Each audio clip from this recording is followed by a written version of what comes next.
Hey guys, what's going on everybody? Welcome back to another Flesh and Blood stream. Tonight, we're going to be playing Blitz. Now, I know for everybody who's, like a regular around my channel, Blitz is not my favorite format and not something that I play super regularly, but I do like to play it for Skirmish season.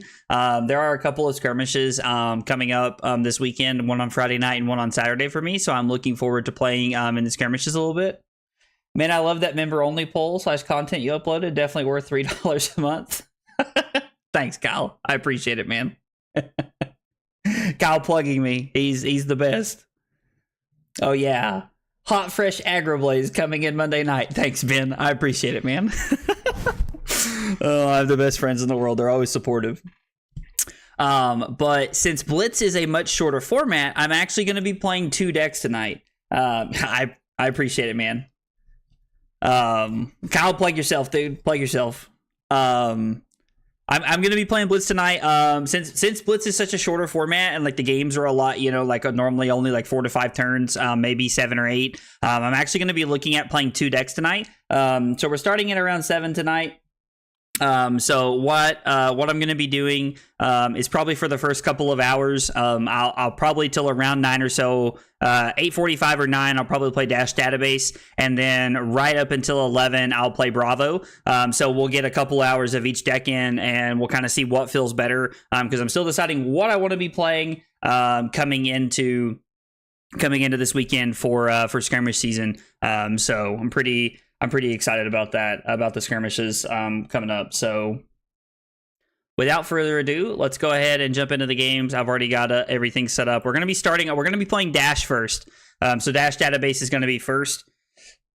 This list is brought to you by one of my members on YouTube, actually. Trentonium helped me out with this list. He sent it to me on Twitter earlier today so that I could be playing it. I haven't played any games with this deck, so I'm kind of hoping to just get a feel for it as we're going, and kind of like, get a feel for what's going on. There's no matchups or anything in here, so we're going to be figuring that out along the way. Okay, so Ron John Surf Shop, what a name. I'm going first. I guess I'm going to play Symbiosis Shot. I think that's probably the better option here. I'm going to equip Adaptive Plating into the arm slot, it looks like here. So looking at this list, we have 4 Boom Grenades, we have 2 Teklo Cores, 2 Red Backup Protocol, and those are our items. We're on red and blue payloads. Interesting. I like that. Wonder if Dissolving Shield is maybe a card that should be played here. I wouldn't think so, not in this matchup. Put a Steam Counter on it, go again. Remove a Steam Counter for this. Target attack action goes if it hits, put on the bottom of your deck. Okay, so Cognition Nodes is like an anti-fatigue piece here. Let's just try the 40 cards here and just try it this way. I don't really know if max V is what we want here, so let's just try 40 cards and we'll equip the Adaptive Plating in the arm slot here. Arms. And then, I mean, I guess I could try to boost here. Interesting that they're on Teklo base legs. I don't think I want to do anything here. I think I'm just going to pass. We'll put this on the bottom. So this looks to be pretty good. Play Underloop, play Dive Through Data, play 0 to 60, and put the Boom Grenade into play. Probably start by putting it into play. And we'll choose not to crank since it's coming off the top. And then we'll just start throwing breakpoints at our opponent here. And we'll have a counter on the pistol. There's only 8 items in our deck. So maybe I'm supposed to be on pistol since there's only 8 items in my list. I'm not sure. Honestly, not sure. That's an interesting thing. I probably should have asked Trent about that before we started playing. Ben hitting us with all the commands. You love to see it. I'm just gonna take one here. No reason to block this. Hey, Billy, what's going on, man? How are you, brother? We'll take one. Deck is still a work in progress for sure. I do have some trouble into more defensive builds, which is why Pistol and Cog nodes are there. They have yet to make a crazy difference yet. Okay, gotcha. No, I'm excited to try the... Ooh, Mechanical Strength tells me that he's playing Evos. What is this? This is interesting. Curious to see what my opponent's up to here. This is super interesting. I think our hand's very good though, and I think we have a lot of opportunity to like really push push some breakpoints here with the boom grenade to like really put our opponent on the back foot, and Arsenal at throttle, so we can try to set up a little bit here. I wish that we could like play the boom grenade off the top here, like after we attacked, but we can't. There's not really a window to do that. Yeah, I'm curious, Trent, to see like what it looks like. I'm curious to see what how the cognition nose feels. I'm actually really intrigued to play that one personally. We'll play this with no crank here because we want it for next turn too. And we'll just go ahead and come in for 4. Doing good. Getting ready for some TFT. LOL. You got a tournament tonight, Billy? Or you just playing? You just ever at the grind, brother. Just ever at the grind. 95% of the time I run Symbiosis Shot and save their counters for the high octane turns. So that's kind of what I was thinking, is that like if Symbiosis Shot takes the last card out of my opponent's hand, I might go for it. But other than that, I'm probably just going to like try to hang on to those until I find a high octane. Probably what we're looking to do here. If like just looking at it, let's go dive through data, because I think that's the best one that we can play here. Getting rid of a Teklo-Core and a yellow zipper hit, not the worst thing in the world. I'm definitely going to leave this under loop on the bottom, as this is like probably one of our best anti-fatigue cards here. Giving me the base legs here. Interesting. And then I'm not going to boost here. Want to keep the under loop. We'll make our opponent either give us their last 2 cards or give us the headpiece here. Decide to give us the headpiece here. Interesting. What card could you want to keep?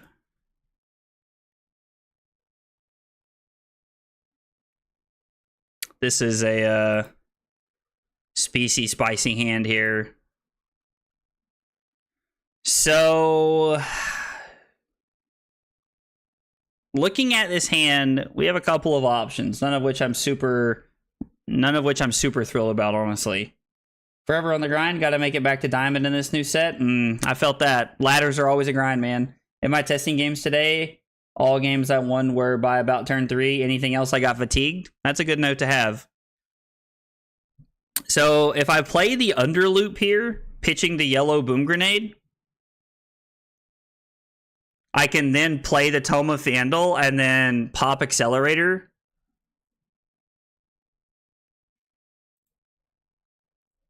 Having 2 boom grenades and a Tome of Fandle in the same hand are not great.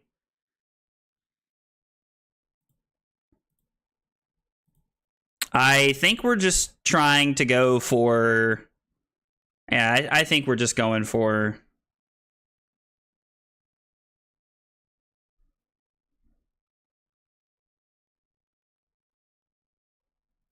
I think we're just going to play the Tome here. Just try to make the Tome work this turn.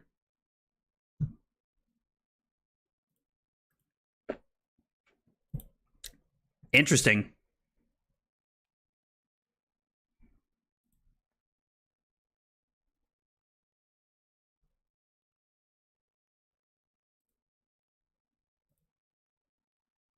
Okay, that was weird.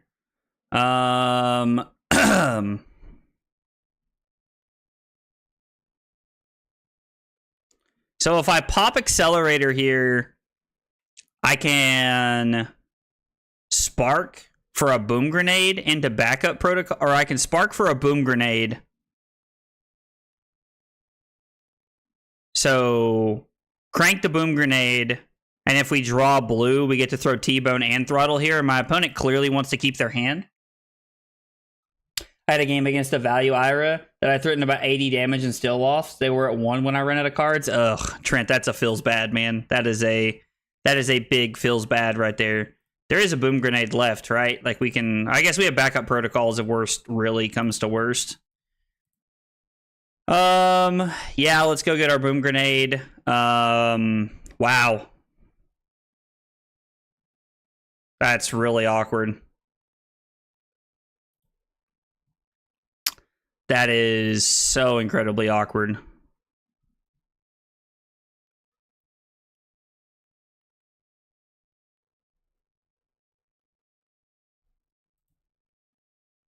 mean, getting back an underloop would be pretty good. No, we're not going to boost. Being able to boost and then play the payload would have been really good. So you're just going to take 6. Go to, okay. And then I think we'll just arsenal this. And then, I mean, this isn't a bad turn. We have quite a bit of equipment here to block with, so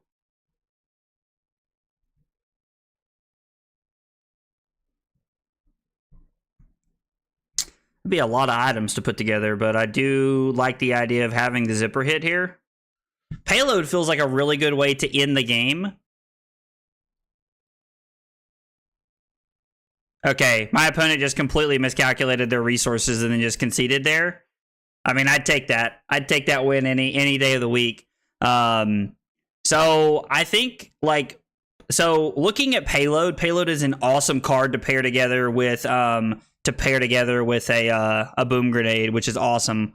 I think right there for 6, I was probably just gonna go payload and plating crown, put backup protocol red on the bottom, and then draw the zipper hit. And then my turn was going to be zipper hit, boost zipper hit, then play payload, arsenal the heist. I think was going to be my play that turn. So, all right. Well, 1-0 to start the night. Rolling. You may see a lot of concedes tonight. I mean, hey, man. Like, listen. If people are conceding, we're winning games. We are winning games. Max Nitro, we were forced to go first, which is funny because we had no setup. Win. Opponent miscounted resources, and we won. Okay, cool. On to the next one. We're already winning games. Oh man. Yep. Blitz. See, this is what I like about Blitz. Like, even if, I know that our opponent conceded right there, but still, we literally just played like a 4-turn game right there. This is going to be a fatiguing matchup here. This is a place where I think that they're going to want to fatigue us here when they understand what their role is in this matchup. Maybe this is a pistol matchup. I don't know. I truly don't know.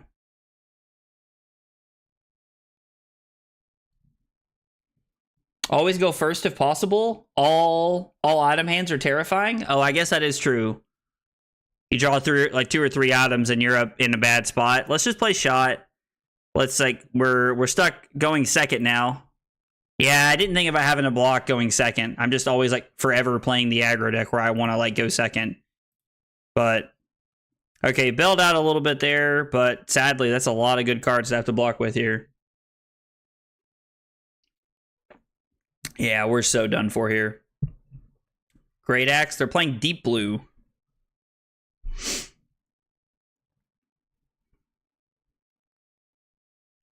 We're definitely going to look to arsenal our high octane right here.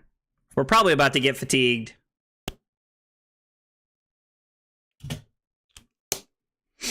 What does this say?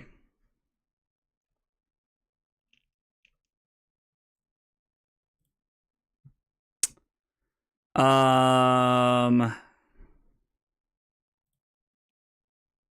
think I'll just take 2 here, honestly. I don't know if that's correct, but my cards are good.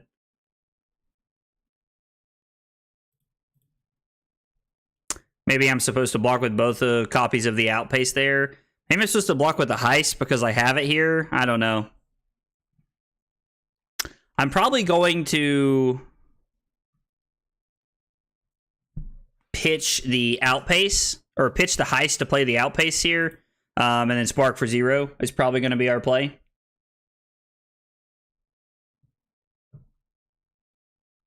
I assume they were passing. I'm going to block the same way here. Knowing that we have the Spark on top helps a little bit with what we're looking for.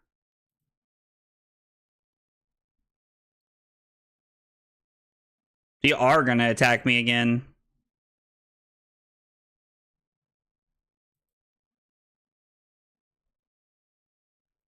So they put a card on the bottom to crack Deep Blue to attack me again.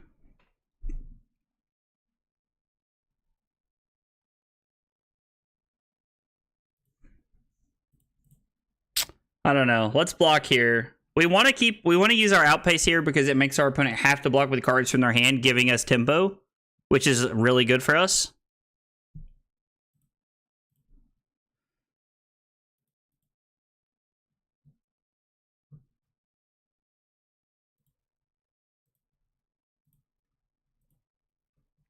All right, we took 3 that turn. I mean,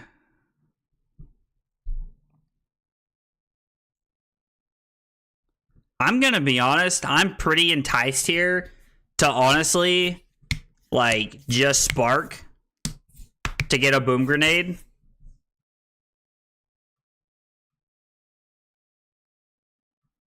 Maybe not a boom grenade. Maybe it is a boom grenade here. I don't know.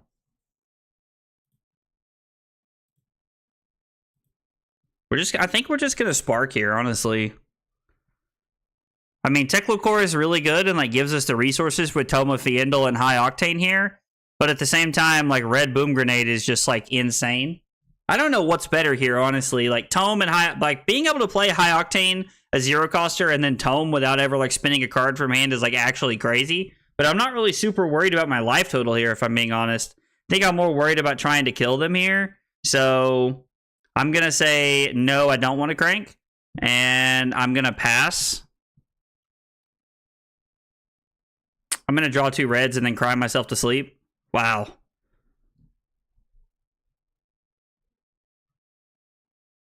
Man, knowing that there's a red on top is like... Okay, let's think about this. What does our turn look like? I mean, I guess I could...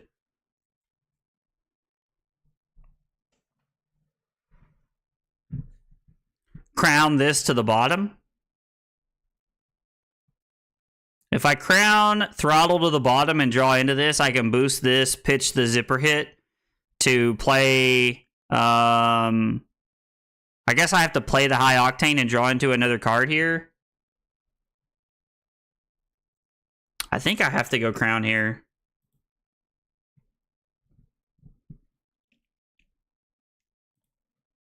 I think we have to put this on the bottom. Another red.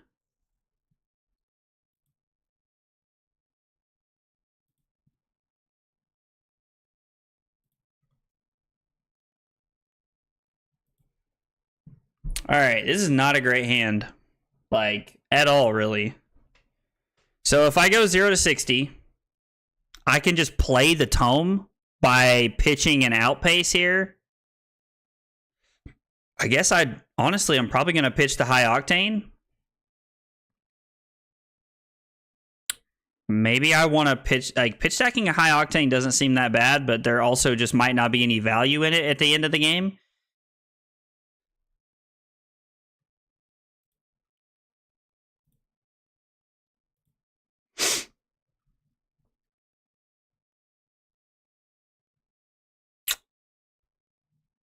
Yeah, this is tough. I don't know here.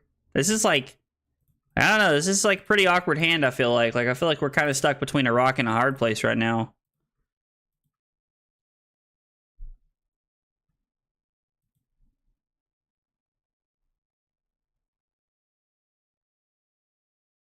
You have 2 cards there. They give 2 pieces of equipment.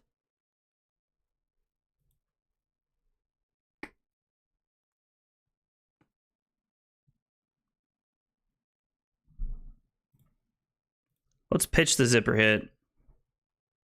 We'll play Tome, go back to 17.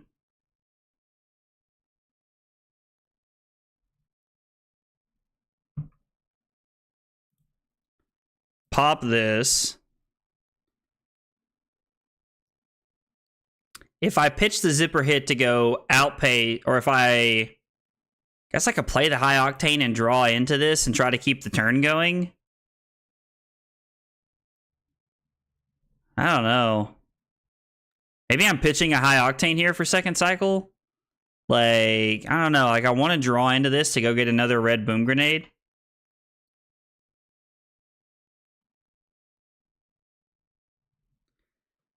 This is such an awkward hand. Like, am I just going to have to activate Heart here?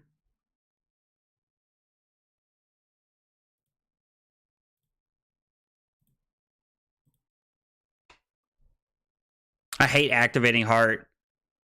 God, I despise that. I honestly, man, like, part of me hates that, like, Flesh and Blood has turned into a fatigue game. Now, like, pitching breakpoints is a good way to, like try to push over the finish line here. And, like, it's like pitching these breakpoints is a really good way to end the game at the end of the game, but I'm worried that we're going to be down so many points, it's just not going to matter. I was like, yeah, and this is, like, Oasis Respite here. See, that's the problem, is, like, this deck has so many defense reactions. Definitely should have brought in Chamber here. Like, I can't imagine there's a world where we're going to win this game. And then, no, we won't boost. We'll just come in for 6 here. Oh, they must have a red Steel Blade Shunt. Yeah, that's so good. They get to pitch a yellow to block both there. It's insane. We're going to go High Octane, red, yellow. Another quad red hand, huh?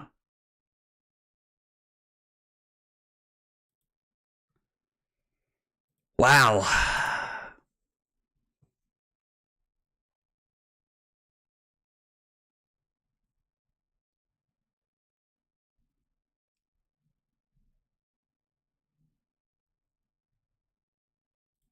Just going to block 4 here with the Adaptive Plating and the Boom Grenade because it's going to go away this turn.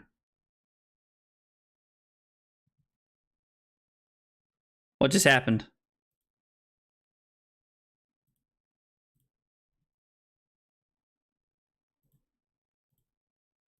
Okay. There are only 9 blues in the whole deck. Anytime you can play Techlocore, you do it. Okay, good to note that. Yeah, we're just going to go ahead and do this and cover this up. Yeah, Techlocore would have made both of those hands so much better.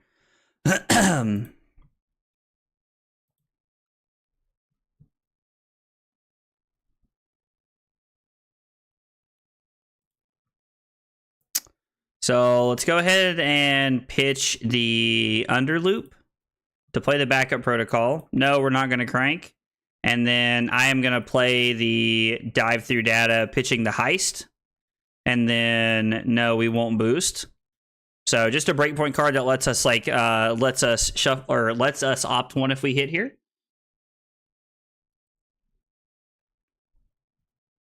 Sorry, should have said that sooner. No, Trent, man, no need to apologize, man. No need to apologize. I'm glad you told me.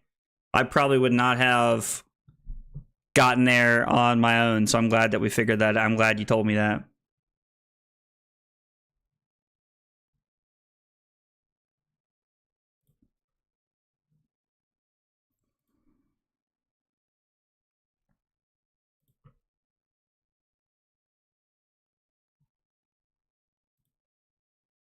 Think I can just take 4 here. It's going to be a miracle if we win this game. This is definitely a matchup where we should have had high or maximum velocity too. So if I go and get a 0-coster here, if they don't have a defense reaction in their arsenal, I can actually push through the Boom Grenade in my hand. So I think I'm actually just going to go ahead and crack this here. And we need a 1 for 4. So Outpace helps. Outpace is exactly what we're looking for here.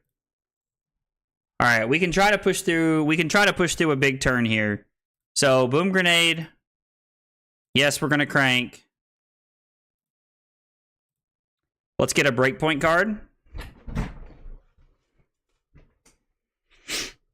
Yep.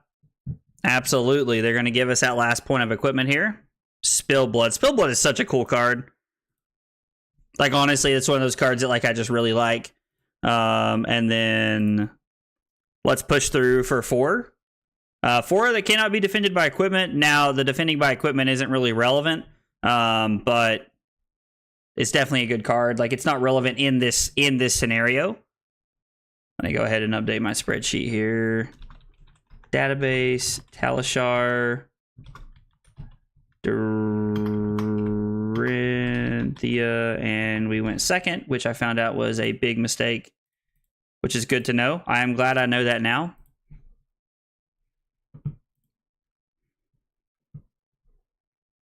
Okay, Steel Blade Shunt from the arsenal, which is just making this look a lot better for us, making our payload look a lot better right here. So our opponent covers that up. And then we're going to play our payload here for 6 Dominate. They'd have to have a red Steel Blade Shunt at this point to cover this up from their hand, so even if we just get to push through 7 points of damage here, that'd be really good for us. They have a yellow one. Wow, they almost did it. So they're only taking 5 here. They're only taking 5 here, which is sad because that was an insanely powerful hand from us. Hey, Cameron, what's going on? How are you, buddy? You doing all right this evening?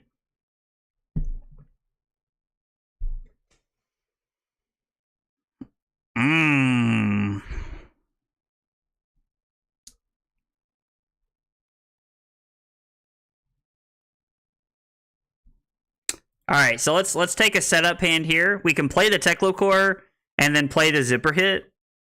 So we can... No, so I pitch payload because having another dominate payload at the end of the game will be really good for us. Pitch payload to play Zipper Hit, and then pitch Underloop to play Teklo-Core, and then Arsenal the High Octane. And now we're at a point where we're really starting to, like, you know, cook with some gas here. No, we're not going to boost. This is probably, like, some of the, like, most careful games you'll watch me play. Trying to get, like, playing anti-fatigue is a lot harder than playing fatigue, in my opinion. Now, I'm sure other people are open to probably have opinions and might want to, like, you know, argue that with me, but I'm pretty, like, you know, set on the notion that it is harder to play, anti-fatigue than it is to play fatigue.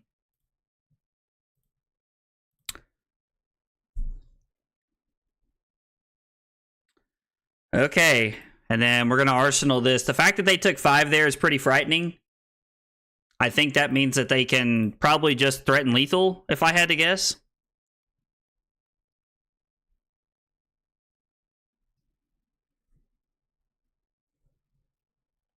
If you're not piloting with constant anxiety, then you're not playing the deck right. Okay, so sounds like we're on base with what Trent has cooked up here.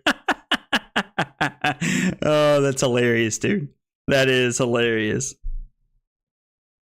Okay, so I'm not gonna block the first one regardless.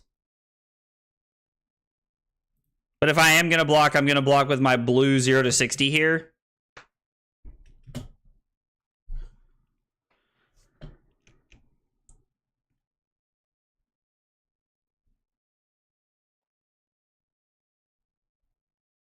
Overpower costs 3 here, so I mean, I guess they could push through here if they wanted to.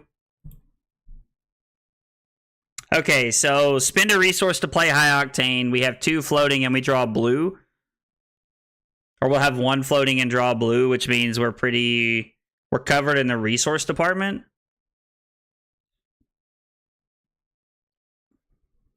If I block 4 and they have an overpower, I take 6 and go to 2. Maybe I want to keep the blue just as an extra, like, symbiosis shot, because right now we're looking at shooting the gun minimum 3 times. So overpower would just be 3 points here from if they played it, because I didn't block with a card from hand. They kept all the cards in their hand and then just didn't threaten lethal. Cannot be correct if I'm guessing here. They definitely had a card where they wanted me to block from hand. Like, that's all I can come up with is that they have a card where they want me to block from hand. Okay. So this is 7. If I block 2, they cannot have a 0 for 3 that kills me, because there's not a 0 for 3 that kills me to my knowledge if I don't block with a card from my hand. And they don't have any resources floating, so I think I'm okay to just take 5 and go to 3 and just try to have my big turn here. I think that's the correct play. I don't think I'm supposed to give a card from hand. I think giving a card from hand just gives me more potential to get put in a bad situation.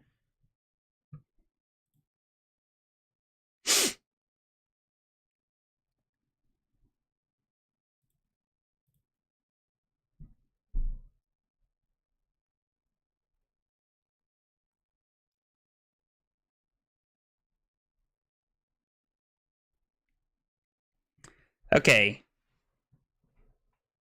So spin 1 to play the high octane off the top. Or I'm sorry, to play the Teklo core off the top. Then I have no resources floating. And then in order to... I have to play this and crank it, go boost, activate heart. I think I'm just supposed to let the Teklo core go. In the swing, yeah, I'm starting to feel a little bit better. Okay. The Teklo core makes it so interesting. Zipper hit, so I think I'm just supposed to keep my hand here, play this. We're going to crank it.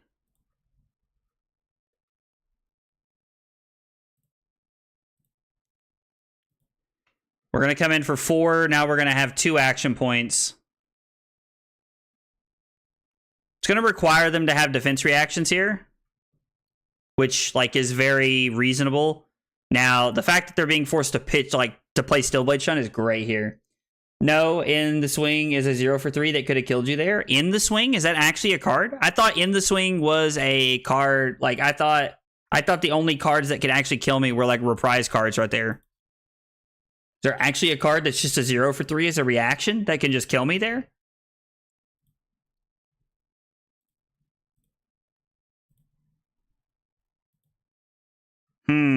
You hate to see that one go away. I mean, I guess it's not. I guess it's just going to stay on top of our deck.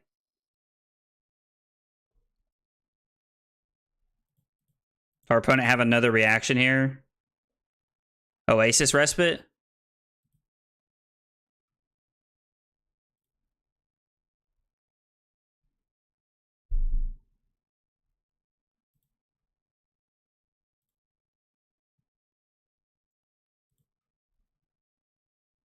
Yep, let's go ahead and crank that.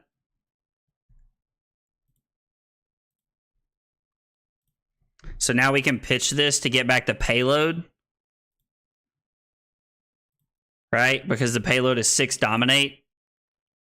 And we boosted on the combat chain. So it just guarantees that we're going to get the hit here unless they have a red Stillblade Shunt, which is so good.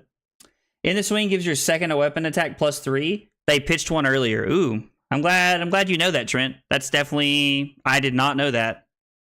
So they kept their Stillblade supremacy there. So they're going to take 3. And then they're going to go to 4. And then are they just dead? Are they just dead? Did we just win? Oh, did we just win right here? Oh my god. So they block?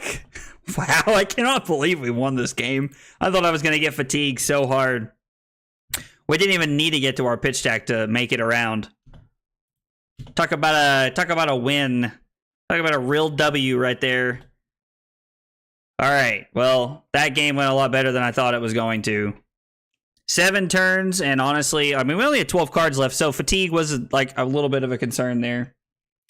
All right, yeah, Trent, I appreciate you letting me know that, man. I didn't even know that was a card. Like, I don't, like, maybe, does Dory play that in CC, and I've just never noticed it?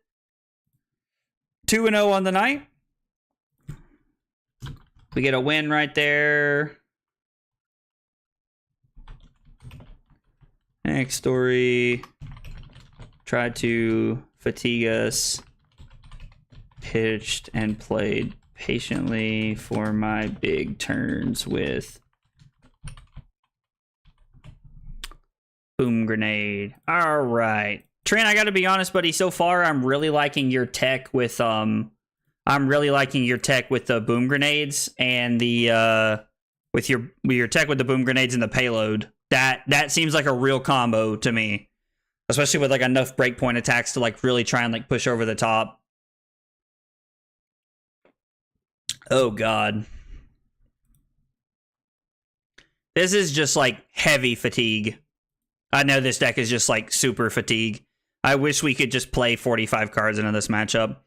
I don't think we want this card.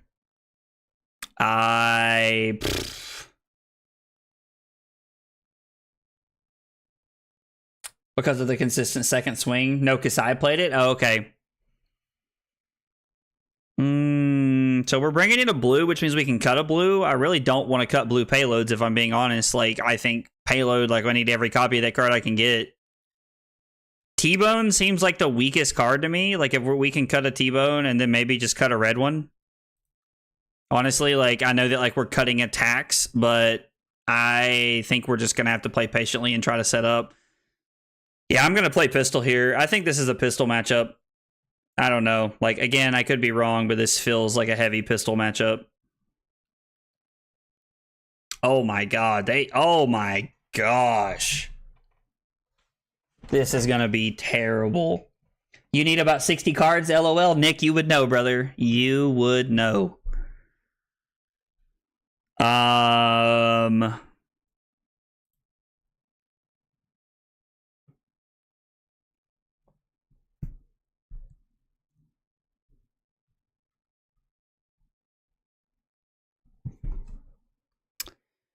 So if I pitch backup protocol red to play cognition nodes,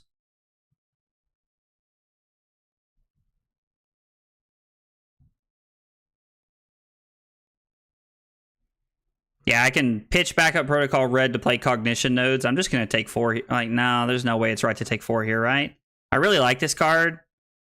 Yeah, I honestly, it's crazy. I'm just going to go to 14. It's crazy. It's crazy. This is the matchup I have not played yet and dreaded to have try. Well, we're about to see if it's possible, brother. Nick in the chat's been playing this matchup all week for our team, like trying to see how he feels about it. And like, oh my god. All right.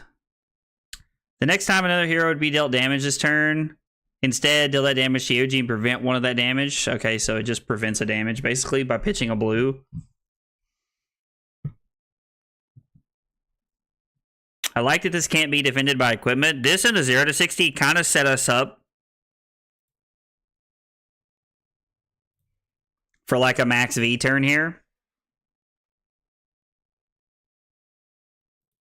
And I'm just going to arsenal the max V here. Oh boy.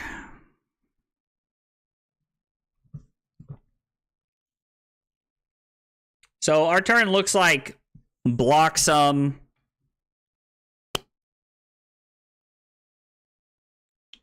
Block some, play the boom grenade here. I think that's just what we're doing this turn.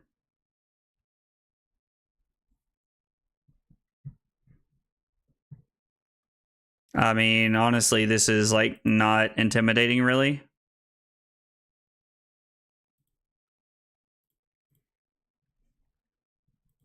I mean, don't get me wrong, if we get low enough, they'll just kill us. Like, I can't just sit here. I have to do something, but at the same time, like...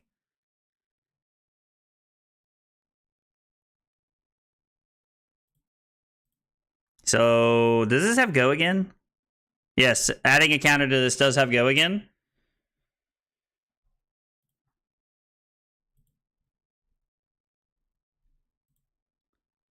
Alright, we're hoping that they have one more lackluster turn. I know I need to get insanely lucky here, but...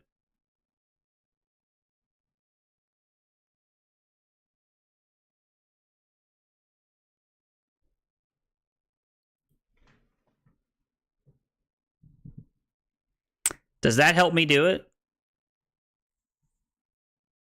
I don't think it does. I think I needed to see a blue.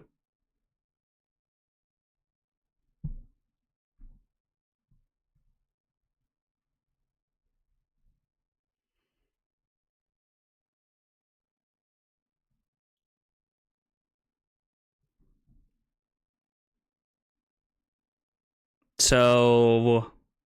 This card's not doing anything right now. Even putting that on the bottom doesn't help me.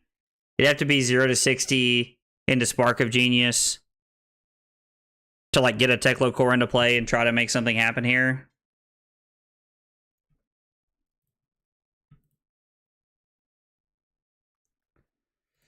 I don't feel like it's correct to give this up on a non-Command and Conquer thing, but I think we have to. Boosting that away sucks.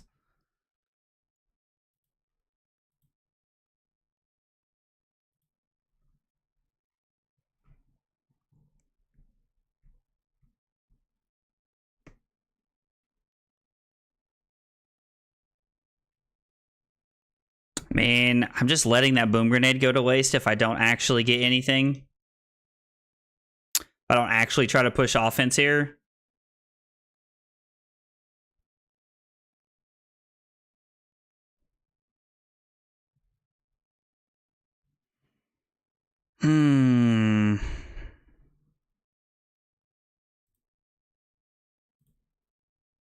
I don't know. Now it's my turn. I love those videos on TikTok, dude. I love those. I love those TikTok videos, like where you just see like where they use the Patrick clip, dude. I love those things. Use nodes, keep high octane. Did you mean like load nodes a bunch here? Is that what you were saying? Like load my nodes with some cards and then just keep the high octane on top? Is that what you meant, Stu?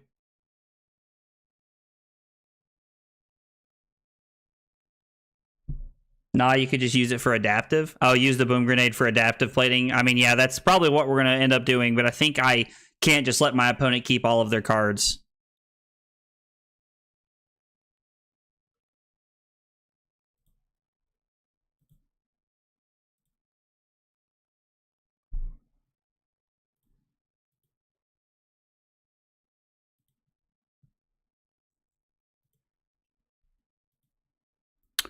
Load cognition nodes. Oh, is it only one counter? Oh, you can only have one counter on it at a time. Yes, let's crank that.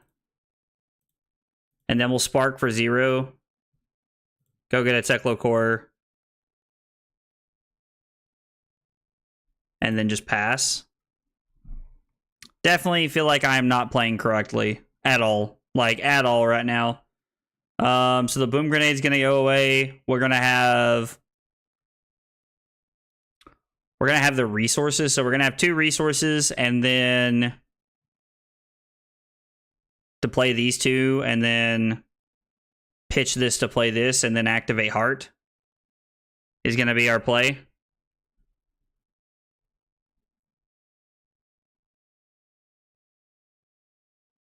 And then I guess I'm just going to lose the backup protocol red here. I was going to go get 0 to 60, but the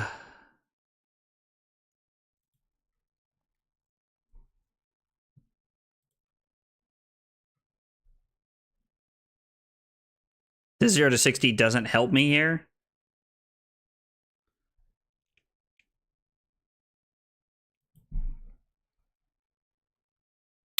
So we're just going to blow up the boom grenade here. Yeah, they're definitely, like, it's 100% that they're just trying to fatigue us at this point. All right, 2 cards, 2 resources coming here. Okay, so we're going to try and make something happen here. We're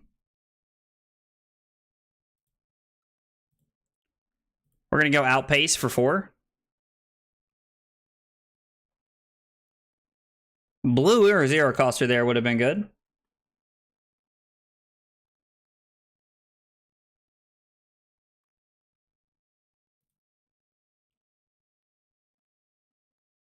So, Trent, are you saying that if I pitch the yellow zipper hit here? So if I pitch the yellow... Oh, I guess yeah. So if I pitch this, I could go get it back. When I was doing the math the first time around, I had Teklo core resources, and then the second time I was doing it, I was pitching both of my cards for some reason. So it was definitely correct to go get the 0 to 60 there. I just was not thinking at all right there. That's just me not thinking.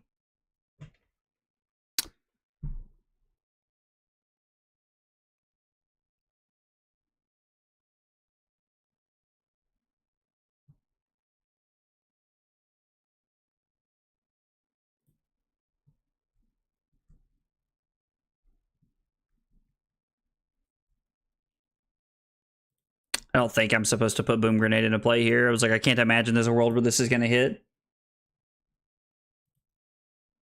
Yeah, I just wasn't counting my Teklo core resources.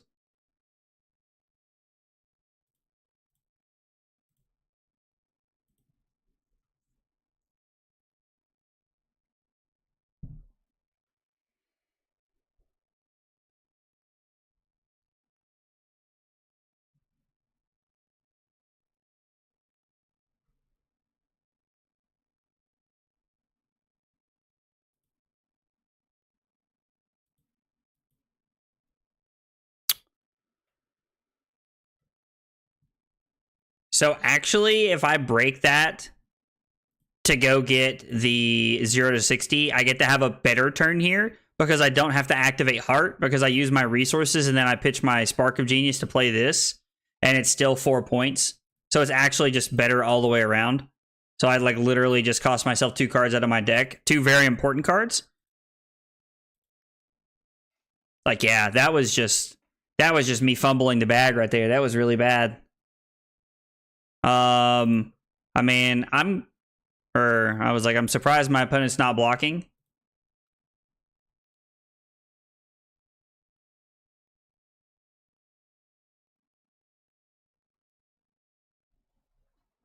So I assume my opponent's typing a message here after they wanted to invite me to chat. Sorry, I clicked a little too far. Completely understand, opponent. Completely understand. I'd rather us play a better game here.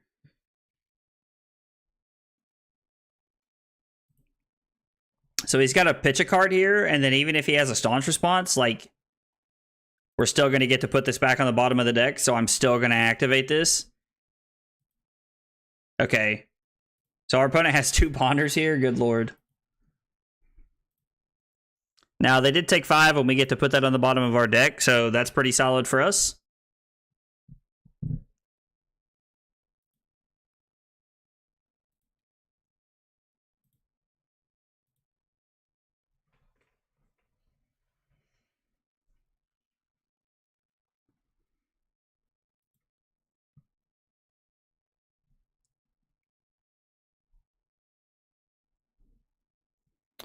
So, High Throttle Payload are all pretty good cards and try to push through some damage this way.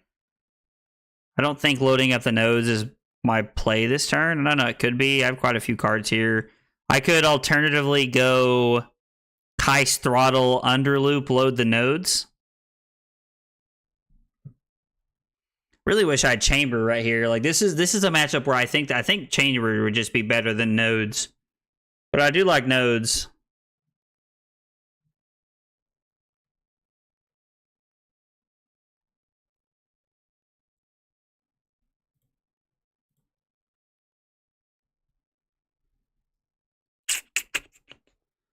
So let's throw the Heist here. We'll pitch the Underloop.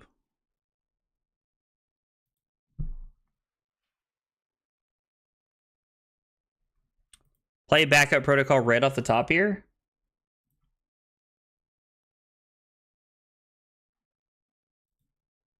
Go down to 1 resource, pitch the blue to play the throttle, and then get back an outpace here, I think, probably. I like to side in the pistol package if I know a deck is looking to fatigue. Yeah, so we have the pistol, but we don't have like chamber or anything, so that's not in our list. I would normally have the chamber in here if like playing into Yoji, I know he's fatiguing us, so I would definitely have that in our list.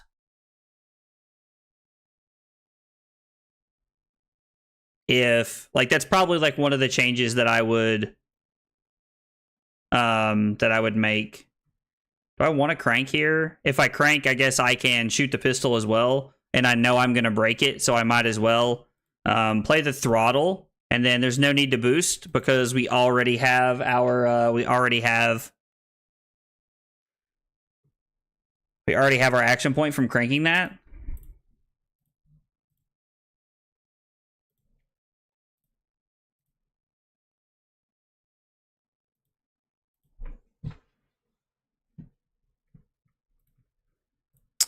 And then let's shoot the pistol. And then we'll go ahead and activate backup protocol here. I guess we're just going to get the outpace. I like that this can't be defended by equipment. I think this makes this card really good in the grand scheme of things.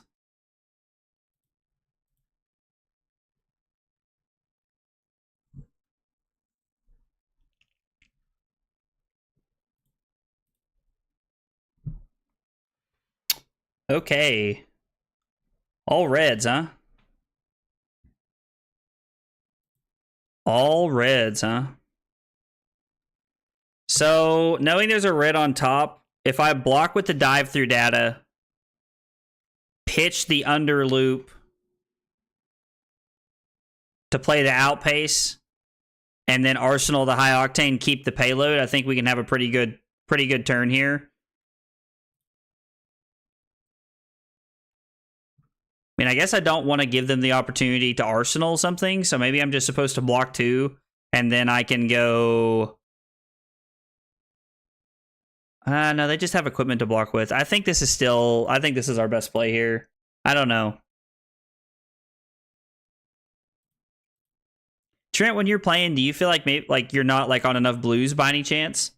Not saying that you just indefinitely are not on enough blues, but it kind of feels that way to me right now. Feels like maybe we want to be on I don't know, 11.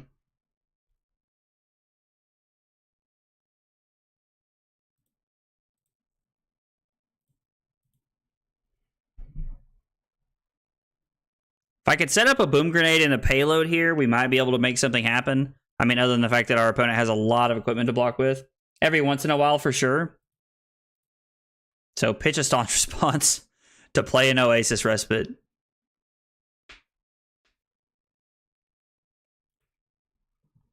And then I imagine our opponent will probably just attack with the hammer and then arsenal another defense reaction. There's no reason for them to pitch the staunch response here if they don't have another defense reaction. Their deck just has so many good blocking cards here. I'm gonna I'm gonna arsenal this. Our opponent goes to 21 and then just passes here. Card economy just feels rough because if any deck just full blocks you, you fatigue quick. Yeah, we actually played around fatigue last game, and I thought we were going to get fatigued, if I'm being honest with you.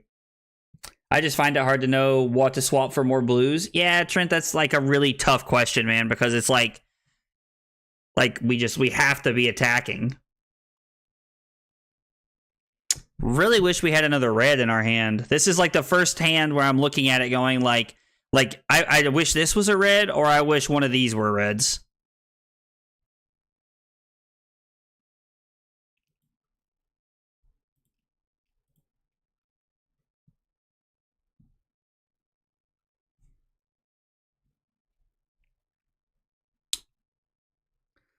So let's do this. We're going to go boost, go up to 3 action points, and then come down to 2.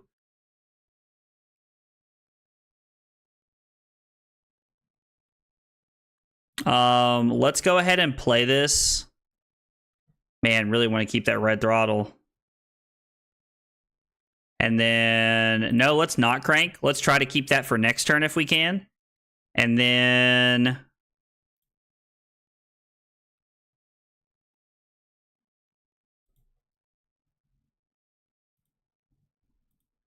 really would have rather have had that red T-bone on top to get rid of. I've had to dig myself out of a lot of holes this skirmish season with 2 to 3 cards left in deck. I mean, yeah, Daniel, I could see that being the case pretty quickly, honestly. I feel like if you're playing against somebody who knows how to block and who is probably played a lot of Oldhim or something like that, then I could see you getting yourself into a bad spot pretty quickly, all things considered. But I got the playset of Teklo cores, and they look amazing. Oh, dude, that's awesome that you've gotten them. I was just talking to one of the guys on my team about, that's on our team, about, picking those up. I didn't even realize Teklo cores were the skirmish prizes. I would have been playing a lot more skirmishes. Just, I don't play foils in any of my decks because I don't ever want somebody to be having a bad day and, DQ me or, call a judge or something like that because of foils, but I do think that, I think that Teklo cores are a really cool card. And then the Quicken token is just going to help me out here because I'm just going to get to shoot the pistol an extra time. Even though shooting the pistol an extra time isn't really going to help me here. Gosh, and the fact that they're on Rampart is just so crazy to me. I'm curious to know if they're going to block one or if they're actually going to take the chance here to, or if they're actually going to like pitch their last card. I mean, I guess they have one game plan, so. No, they're just going to block one and take one. They probably want to swing the hammer here if I had to guess.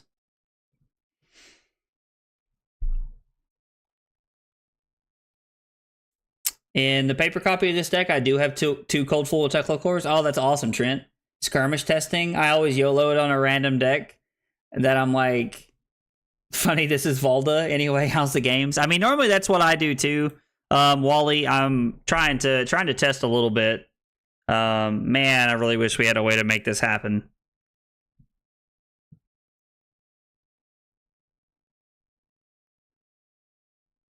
This really just feels like block 3, go to 4, play the Boom Grenade, Arsenal the max V.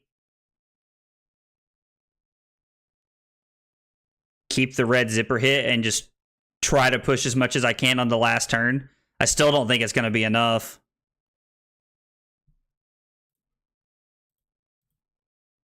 I still don't think we're going to be able to cross the finish line here. This is... Yeah. But Wally, to answer your question, I mean, the games have been good so far. I mean, we're 2-0. I think I'm about to be 2-1, though. I think we're going downhill here.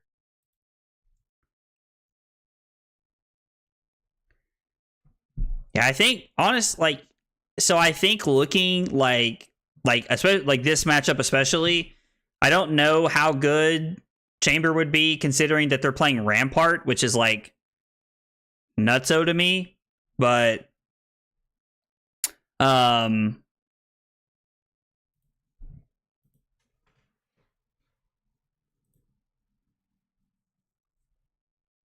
like maybe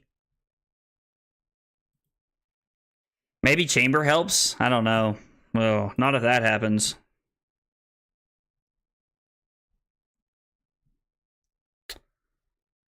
That's really unfortunate.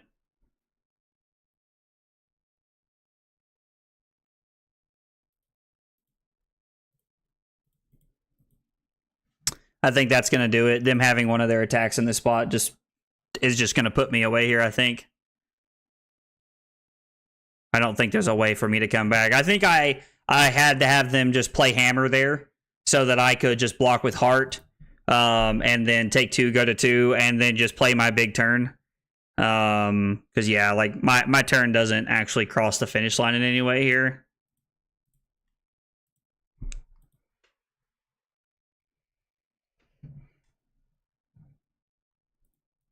And now I can't even block the hammer here with just my heart. I'd have to give up another card here. Yeah, my sideboard was full double chamber, double plasma. Like, you just play super weird and slow. Yeah, I mean, Daniel, I could see that. Like, you have to play that super grindy game plan where you try to, like, outpace them, and I don't know.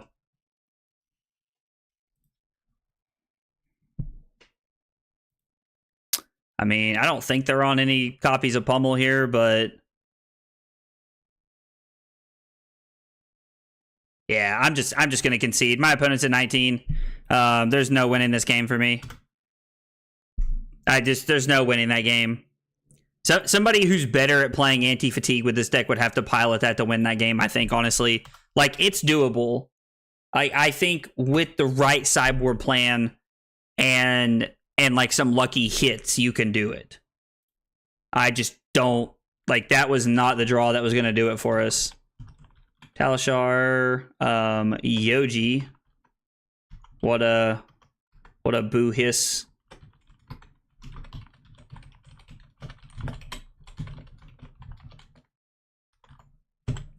So yeah, we're just gonna put Abysmal Disaster in my note matchup right there. We're just gonna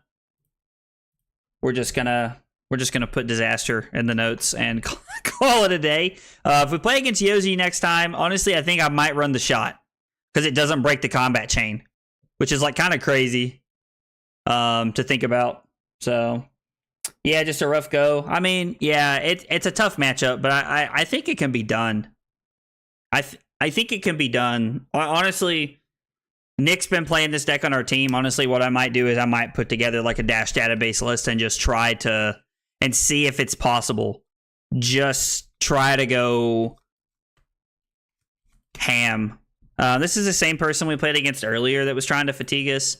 Knowing how the game ended, I think I would have. Well, the 9 resources makes me wonder if pistol is even worth it in this list. Like, I don't think we win that game if our opponent doesn't block improperly, though.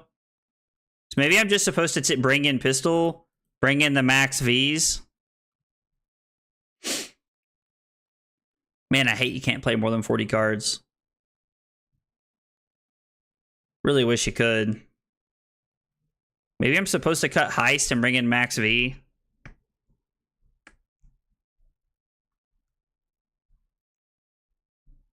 I don't know. This is tough.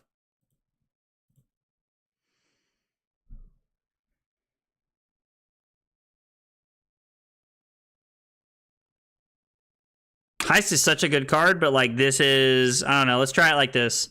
I don't want to dilute the deck with too many 2-drops and just like shoot myself in the foot. Let's go arms.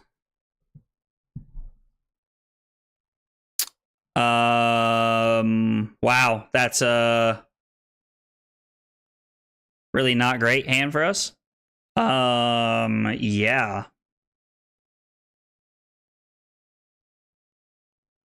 So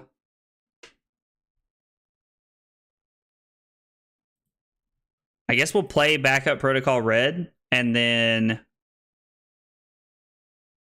or actually, is there a way for me to load things first? I think I can play back. I think I can play the boom grenade off the top, and then I can pitch this to load, and then play the backup protocol with no crank, and then arsenal the T-bone. Which one of those items would have been a high octane? Somebody just broke in, or Carly's home?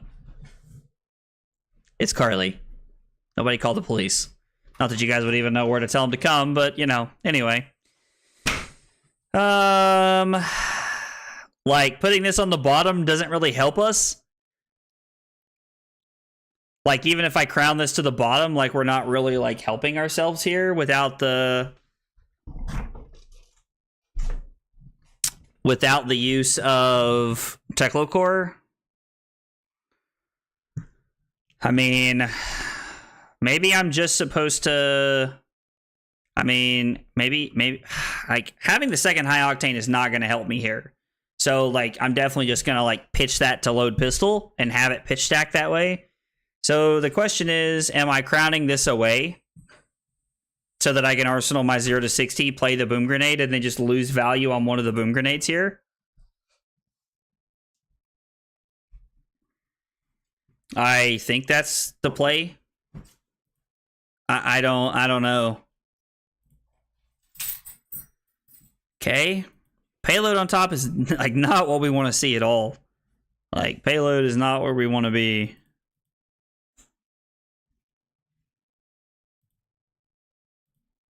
Okay, so they play nothing, which means they have a defensive hand.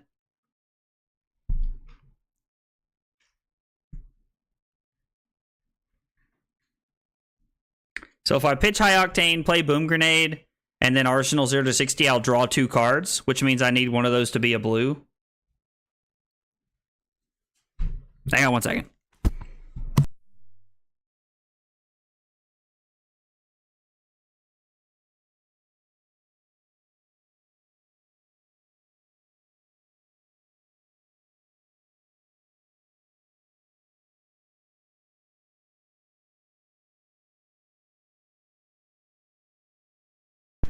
That's funny.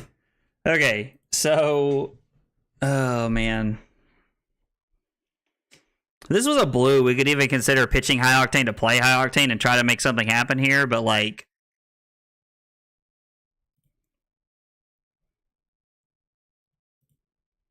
so let's pitch a high octane to add a steam counter.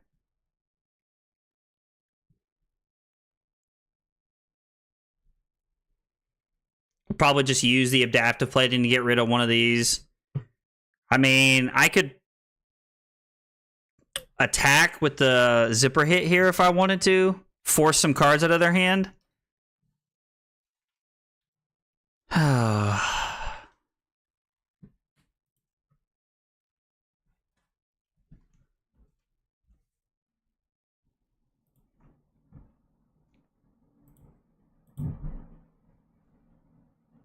mean, we're forcing cards out of their hand at least. Like, that's the upside that I'm, like, trying to get myself on board with right here. Like, is this just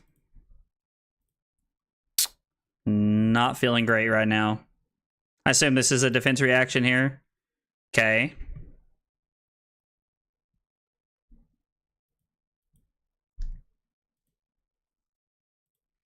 And then I'm just going to go High Octane, then Boom Grenade. We'll have to remember that it's High Octane, then Boom Grenade, 1-2. Let's Arsenal. Whoa.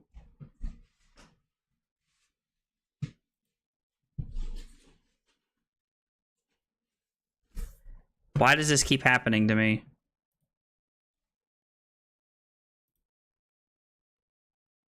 Also, why is my mouse moving so slow now?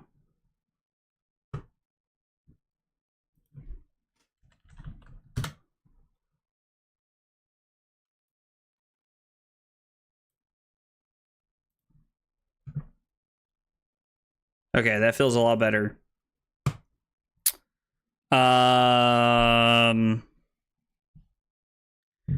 Pitch a blue to play Teklo Core, get zipper hit.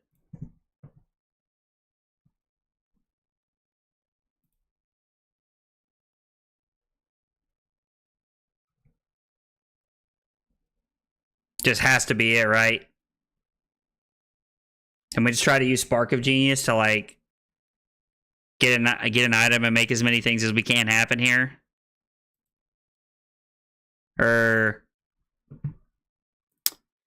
Sorry, I wasn't thinking opponent. I'm like, the Boom Grenade's gonna go to waste. I'm just gonna block with the plating. No reason not to here. So we might as well just take the value while we can get it. We're gonna play the Teklo Core and then get back a zipper hit with our blue here, which also gives us a different card to draw into of High Octane, which we like to see. So we go to 12. I mean, our opponent could give bolters here and just go ahead and come in for 4 more if they wanted to. So play the Teklo Core.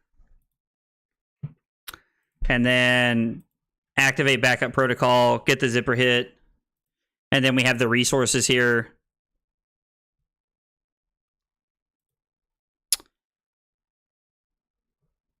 So let's go High Octane.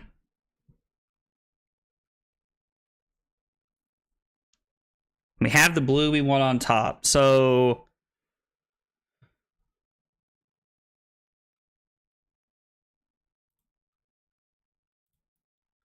let's go zipper hit for 5.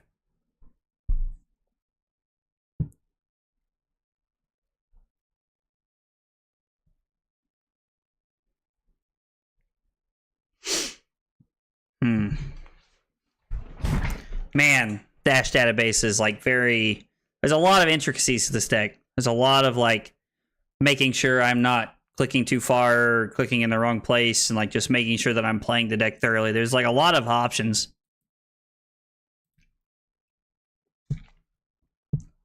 Spent last week racking my brain playing Katsu. Now we're spending this week racking our brain playing Dash database.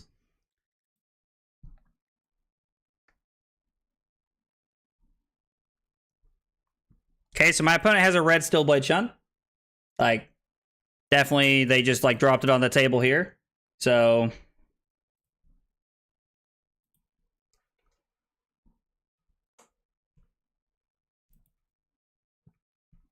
which I'm really hoping I can make them give it to us earlier. We're just gonna go get the last Teklo Core here, I think. Honestly.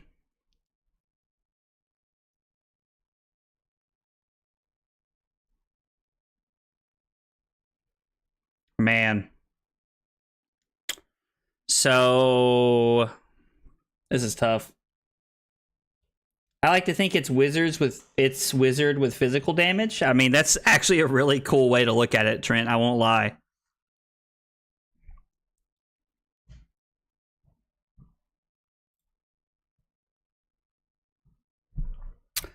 Yeah, so let's come in for 4 here. And then if our opponent like actually looks like they're going to let this hit, we can just play the boom grenade.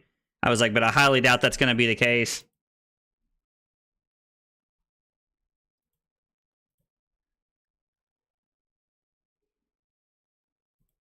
Our opponent crowns that away.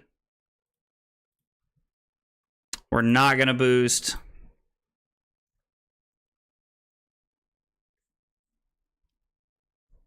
We're going to try and use the payload here this turn. Or like next turn, I mean, sorry. I'm going to try and arsenal it and set it up for next turn.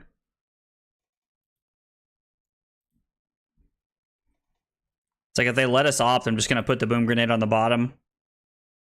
I don't think there's a... I'm going to go ahead and shoot them for 2.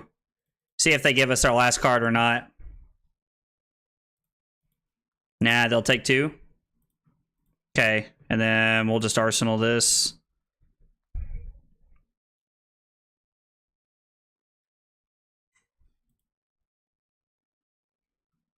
I mean, we're going to have all the resources next turn, so... Play this. Play this, this, and this. I mean, we're just, like, we're actually just going to, like, do it all next turn. The 0 to 60, yeah, I think the 0 to 60 is better off attacking. It's just an extra thing out of our opponent's hand here that we can try to push damage with. Now, I don't think I'm going to lead on the 0 to 60.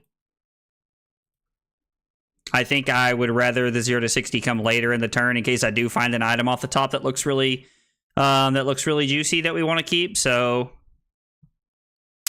let's lead on. Let's play the boom grenade first off.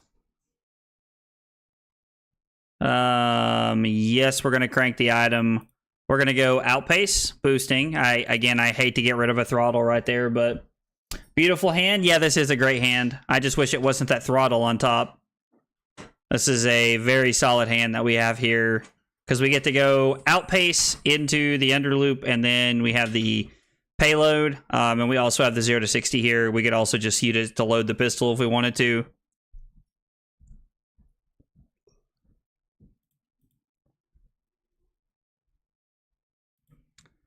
I'm always intrigued when they just decide to take the damage. I'm always intrigued by that. Later, when you're on Bravo, would it be okay if we played a game with me playing this deck? Yeah, Trent, I'd be down for that, buddy. That sounds like fun, man. Okay. So I guess my opponent decided they wanted to undo. I don't know. Oh, that's nice. Where'd you get that? Work today? Oh. The Christmas party? Oh, okay. All right, so our opponent has Oasis Respite here. Carly put a Christmas tree on my desk. That's why I was asking where she got that. So she picked... What? They pitch an Iron Song response, which means they don't have other cards they wanna utilize here, so...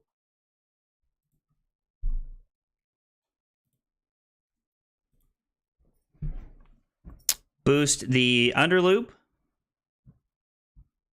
This is like a super valuable card here. It's like they're pretty inclined to give us 1 card and a I was like to give us the equipment, their last piece of equipment block there.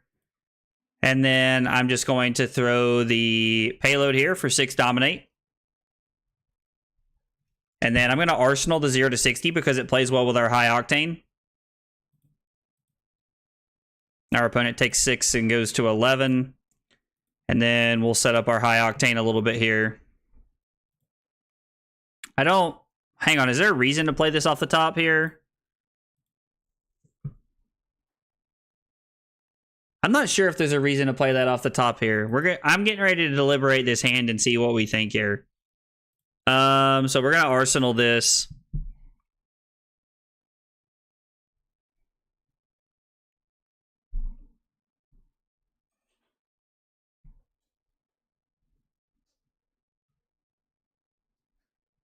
So if I pitch a payload,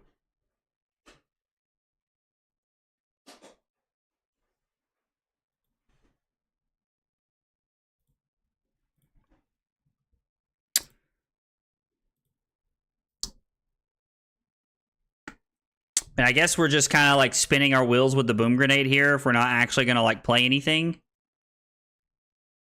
I could have, I guess alternatively, I could have pitched the Spark of Genius and then played the payload. I don't know. Interesting options there. So let's go 0 to 60 for 2. They'll more than likely give us a card here.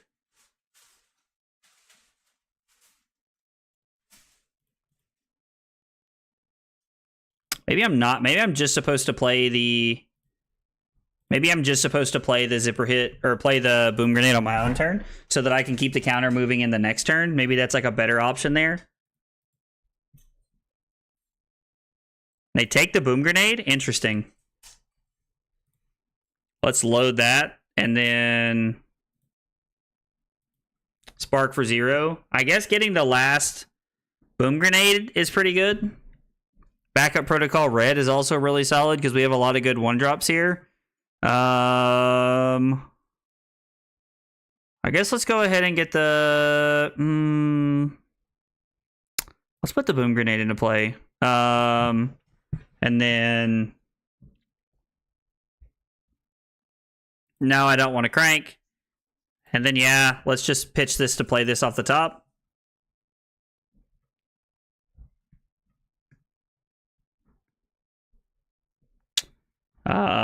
No, I don't want to crank. And then we'll arsenal the high octane.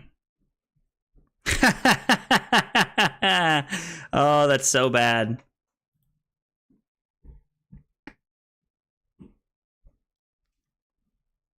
Oh, that's so bad.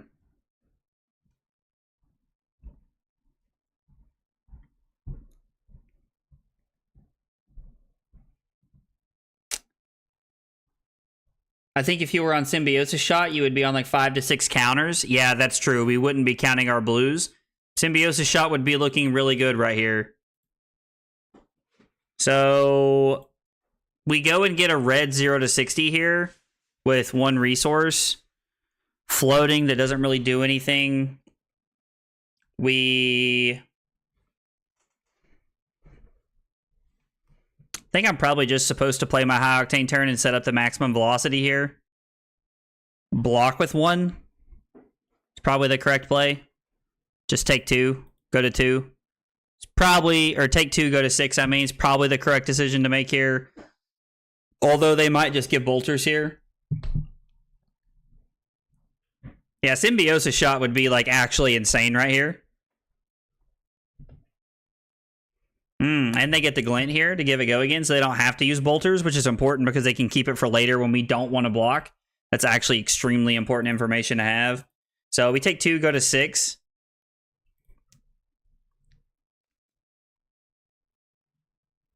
They're going to crack deep blue because they didn't draw blue, and they're going to come in again, and then I'm going to block 2, take 2, go to 4.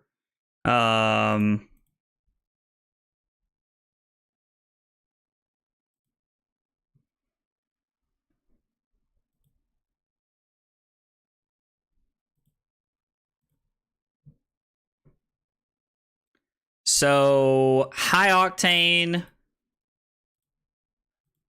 pitching the payload. Am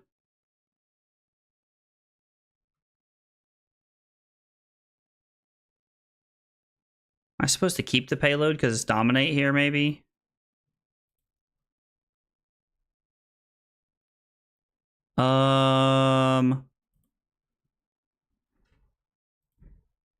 We've seen 1 red Stillblade Shunt and 1 yellow one and only 1 Oasis Respite.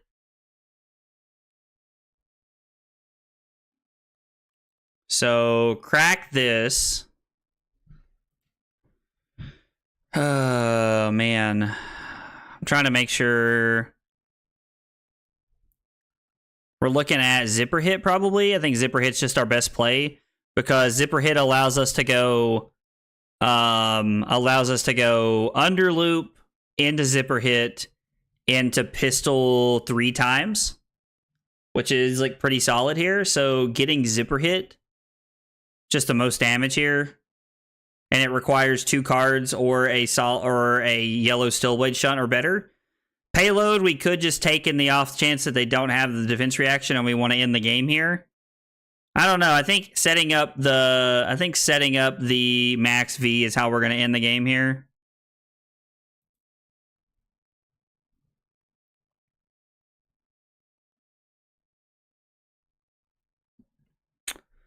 But it has to be T-Bone, right? Like, I have to play the T-Bone because I'll only have one resource left.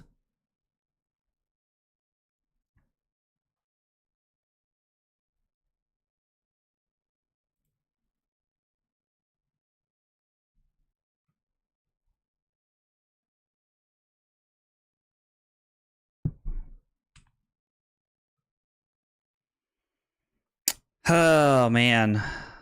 Let's lead on Zipper Hit.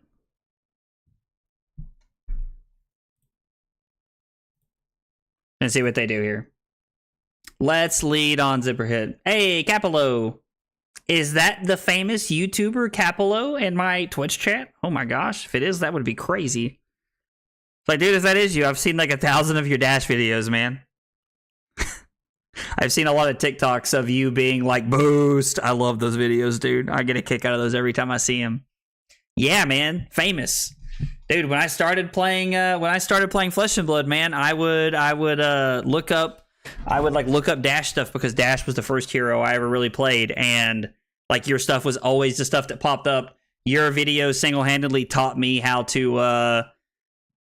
the order in which to get all the pistol items when I started playing. Like I watched a lot. I've watched a lot of your content over the years, man. I was like the year and a half that I've played Flesh and Blood, man. I was like I've watched a lot of your content, brother.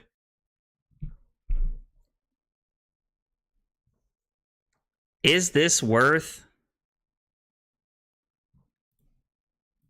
Let's pistol and see what they do because we still have an action point. I appreciate it. Yeah, man. Absolutely. Absolutely, man.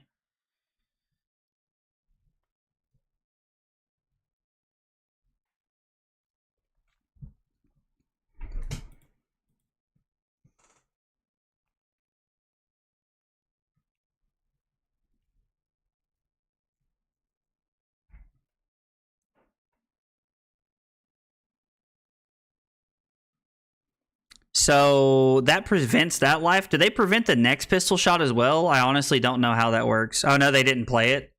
So they just went to 5. I mean, I go to 7 cards, which means I'd go up to 3, and then... So I go down to 7 cards, draw down to 3, but I'd really have 5, which means I'd have 5 cards to be able to have my max V turn to try and end the game here. Because this will get a card out of their hand at this point. And there's the Tome. Ugh. Now I'm a washed up player. Life is kicking me in the butt. If I play Fab twice a month, it's a miracle. Man, I think everybody who plays Flesh and Blood knows that feeling, man. I think everybody who plays who plays Flesh and Blood knows that feeling, brother. We've all been there, man. Life just takes over sometimes. It prevents the source, so it prevents 4 from the pistol. If you shoot for twice, all is prevented. Oh, wow, that's actually insane. I was like, are they gonna, I mean, I was like, you're dead. So, because they had to pitch multiple reds, we actually won there either way. Because if they prevent the pistol, they die to the boom grenade. If they prevent the boom grenade, which I don't even know if they can, I haven't read it. If they prevent the boom grenade, then they take 1, go to 4, then die to the pistol. Either way, we get it there. Either way, we win. All right, cool. Well, let's make it 3-1 on the night then. Hey, thanks for the follow, Caplo. I appreciate it, man. It means a lot. Appreciate you following me on Twitch, brother. Let's see. 3-1, and let's see. Oh, Dash, Talishar. We were playing against Dorinthia. We went first this time around. Got the win. Played pistol instead of symbiosis. Not correct. Definitely didn't feel correct. I definitely did not feel correct to be on the gun there, or to be on the pistol. It feels like we definitely should have been on symbiosis shot right there. Opponent had double red, and it cost them the game. Okay, well, 3-1 so far on Dash. The list is feeling really solid. I was like, the list is feeling really solid so far. All right, let's play one more before we swap over to Bravo. Yeah, I said around 8:45 or 9 we'd swap over to Bravo. Gonna call it quits around 11 tonight, so... Well, this game will go fast, I can tell you that for sure. No Data Doll? Lol, I have tried to play Data Doll so many times. And I just, like, I can never make it work. Is this a Dissolving Shield matchup? Katsu's probably a Dissolving Shield matchup, if I had to guess. Or are we just trying to go, like... Just trying to go ham here. Full aggro. Trent says full aggro. We're in on full aggro. You'll love to see it. We're definitely in on the Symbiosis shot in this game, I think. We're going to go arms. And we're just going to try to go crazy. We'll play this. We won't crank. And then I'll Arsenal the High Octane. And... Okay. Try to do that. No, we won't crank. And then we'll pass and Arsenal the High Octane. And draw possibly one of the worst hands ever. Dissolving Shield is nice, but slow. Yeah, Dissolving Shield is really nice. And honestly, I feel like Dissolving Shield, like, has to come at, like, certain periods of time to be, like, super great as well.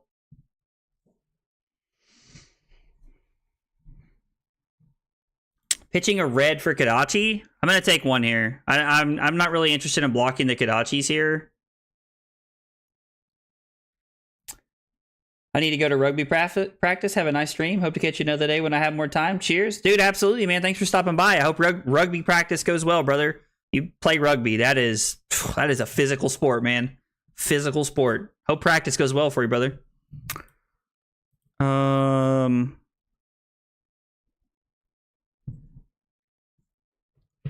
So if I crown away,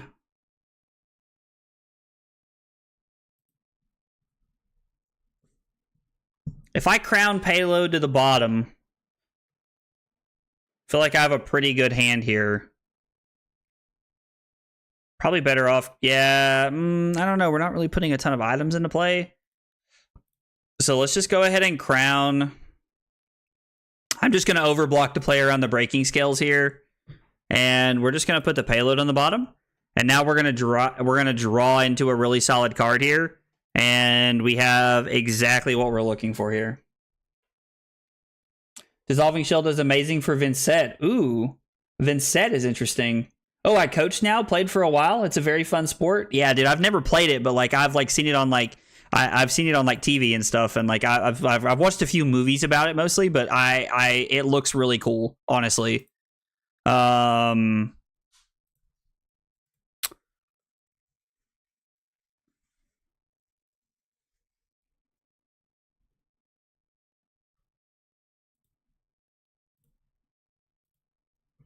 All right, so let's go T-Bone here. Our opponent gives us both pieces of equipment. We're going to go ahead and play the dive through data, or play the outpace, I mean.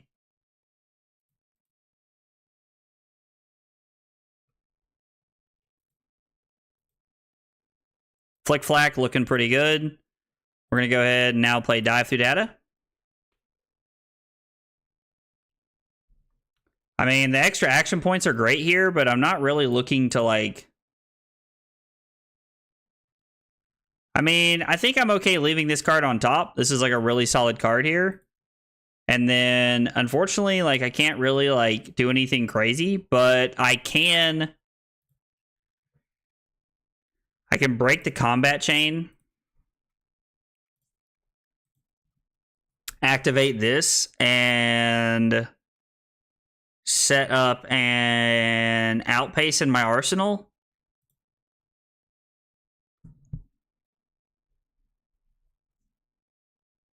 And I mean, I'm just supposed to shoot the gun here, right? Like,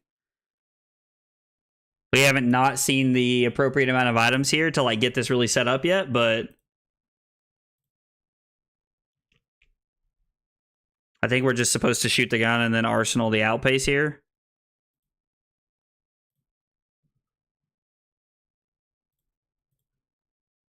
I think that's what we're supposed to do. I don't know. Yes, okay, Trent's on the same plan that we were on. You'll love to see it.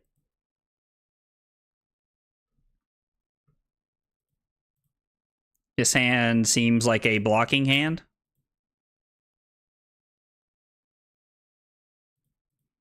I think we're just going to go to 14 here. Blackwater, they'd have to have an actual Razor Artivore or a... they have to have Razor Artivore or Empowerment here, so it's really like how much am I wanting to test my opponent here?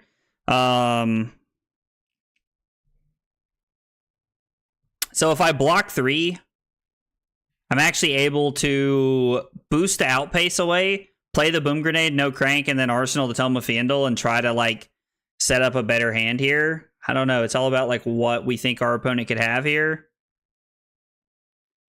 Let's hope they don't have the empowerment here. It's like I'm just going to call their bluff, and if they have it, they have it. E-Strike for 7 is pretty solid. Now I kind of just want to block and then go to 10 and then pitch the Boom Grenade to play the outpace, but maybe I think I need the Boom Grenade in play. Maybe my hand is just block 5, play Boom Grenade, and pass. Maybe that's what I'm supposed to do here. I don't know. Like, I really want the value off of the Tome here, but at the same time, like, I just don't think we can sit around and just stare forever. Like, we have to try and play offense here. We don't have any items in our Banish Zone yet, but this hand is really good. And I can even give up one of my blues here if I want to. I could also just hope that they don't have a combo line and just like block the second Kodachi here. Okay, so they immediately have the combo line. I guess I'm really just hoping that they don't have the second combo piece. I think Tome is really good to facilitate offensive plays. Yeah, Tome is great. Like, and I love Tome. I just don't know. Like how good it was in that hand. I'm not gonna blow this up. Just gonna hope they don't have the Whelming Gust Wave here. Okay, that's pretty good for us. Snatch would be worst case scenario for us, I think. I mean, they're probably not on Snatch because they're on Breeze Rider boots, but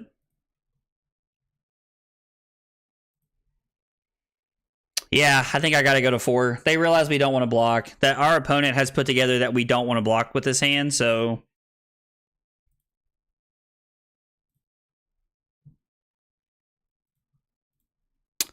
let's play the outpace since they know about it. I want to play the heist last because it like gives me the ability to. I mean, it gives me the ability to like try and get an item back, but I guess like Tickle Core is as good as it's gonna get. So the cool thing here is that if they just like block 2 or block 3 or something like that, I can just play the freaking Boom Grenade. Like, this is great. Like, just being able to play the Boom Grenade off the top is so good. Like, they have to... And a lot of times, my opponent will probably give Mask and Tunic here, or probably just give Mask, which I could see somebody doing. Like, give Mask, go to 2. Now, we're taking a chance here that they don't have a defense reaction, but I think that it's worth... Yeah, we might as well crank, because if this doesn't kill them, then we get an extra action point to shoot the gun again.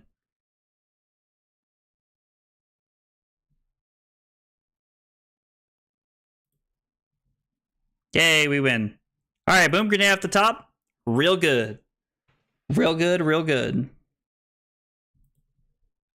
That felt like a very good game. Man, 4-1. 4-1, and the only loss was to Yoji. Shoo. I mean, listen, if like I don't know that like Yoji might just be one of those ones we have to take on the chin here. Like, don't get me wrong. Like, I think we can win, but I think we're going to lose more than we're going to win. Katsu, we went first in the Katsu. Yep, we went first. I think they picked for us to go first. We got the win.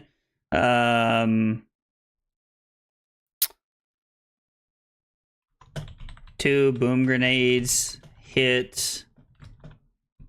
No way for them to keep up. Grenade off the top for the win. Okay, cool. I mean, it also helped that they never had like an insanely like crazy turn or like really did anything like bonkers that could like really punish us or like put us in a super bad spot or anything. So I felt pretty good. Okay, 4-1. I'm gonna take like a 2-minute break here. I'm gonna fill up my water. I'm gonna use the bathroom real quick, and then when I come back, I'm gonna be playing Bravo. Trent, if you want to go ahead and like if you wanna play your list into me, man, like I'm totally down to do that. We'll run that and see how it feels. But thanks for hanging out tonight, guys. I'll be back in just a minute.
And muted the wrong thing. Okay.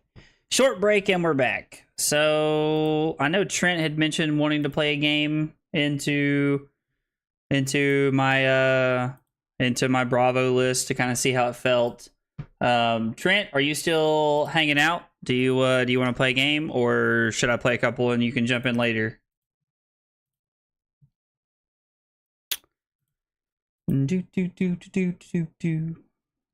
Promiscuous. Real hot. All right, so let's see here. Trent. Hopefully people are able to recognize what that is. And if it's not dash database, then we will be waiting. All right. He said let's do it. All right, there he is. All right, good luck, man. Okay, so I think this is going to be a Titan's Fist Steelbraid Buckler matchup.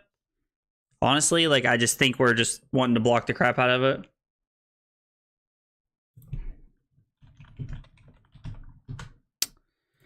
All right, like, I think, like, we'll use the Oasis Respites as well as we can. Like, I think we want Buckler, like, as a turn to be able to set up to play like a Command and Conquer Pummel, a Crippling Crush Pummel to dominate something. So I think we're just going to run our main 40 card deck here, and I think we're just going to bring in the Titan's Fist and a Buckler, and we'll play a slower game if we have to, and we'll really do our best to utilize Civic Steps. And I think Trent picked to go first here.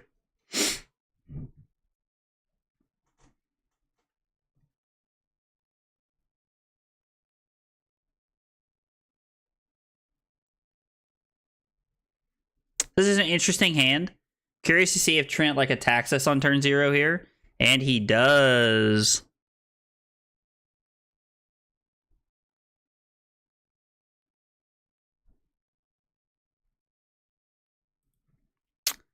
I think let's block here and just say no blocks. We have the respite to like prevent the boom grenade if it hits, I think. Let's see. Destroy this. Okay, so I don't know that it deals 4 damage to us specifically, but I mean, I guess if worst comes to worst, like, I mean, I'm pretty okay just like pummeling the hammer here, honestly, to just push as much damage as I can and then arsenaling the Oasis Respite. I'm pretty okay with that line of play if that's what needs to happen here.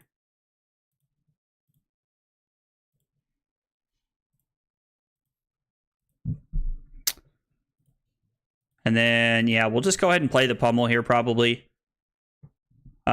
Just to be able to, you know, push through 8 damage here, like, is pretty good. I mean, to be honest, it's almost like 8 damage is almost half of Trent's life total here, so.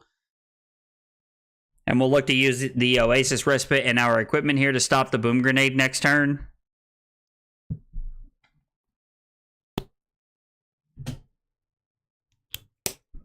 And then we'll just play the pummel.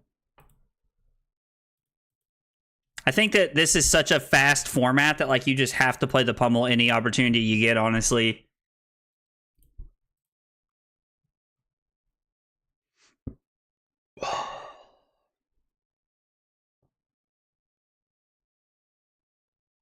I mean, this is a really good hand to, like, dominate the Starstruck here.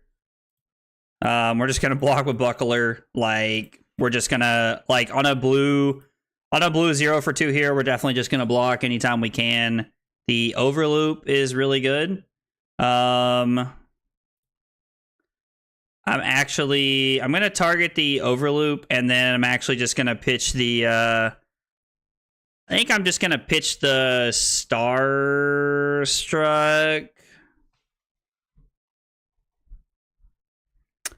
2, 4, 7. Yeah, I'm gonna pitch the Starstruck here. And if we're ever in a spot where we're actually able to keep a blue, then we'll just swing the hammer. Prevent the underloop damage here, so we take nothing. And then payload for 6. So that's pretty good. The dominate effect there is like pretty relevant.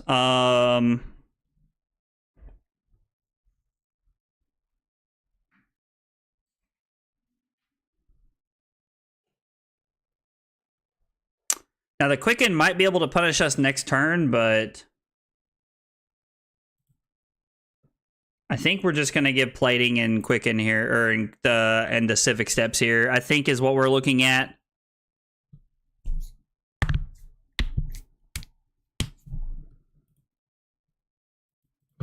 He said I screwed that up big time. LOL, that's hilarious.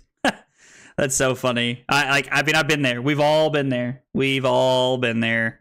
Or we messed up a line, or we did something wrong, and like it just like after that, it just all became very awkward for us. I think almost every single person has been there. So, I don't really see a reason to arsenal anything here. The Terra Sunder's not really looking to do a lot of damage, so I think we're just going to make a surge and come in with a hammer here. If we had Crown of Seeds or something, I would definitely just hang on to the... I definitely just hang on to one of the cards and just swing the hammer for 4 here. But if we had Crown of Seeds, we'd also be playing... Tunic here instead of our chess piece here that lets us... Instead of our chess piece here that lets us make seismic surges here. Okay, so Trent's just going to take the value off of the Boom Grenade here, which makes a lot of sense. I think that's a very solid play. And then Trent only goes to 9 this way.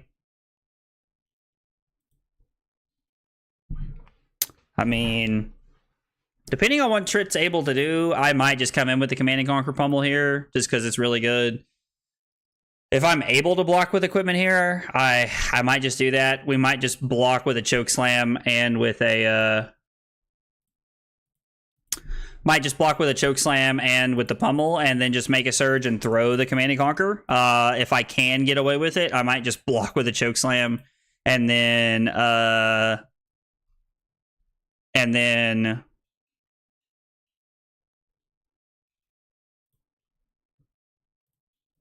I mean, we're just going to block 6 here, right? Yeah, we're just going to block 6 like this. And then we're down to 1, 2, 3, 4 equipment block left. So we've done as much as we can with our equipment blocking here. Trent's really gotten some good use out of the payloads here so far. Trent's really making good work of those. Now, unfortunately, I've just had a fridge to be able to... I've just had a fridge to just be able to stop all of it up. But I think Trent's been pitch stacking just a little bit here as well, trying to make the most out of the cards that he's forced to pitch.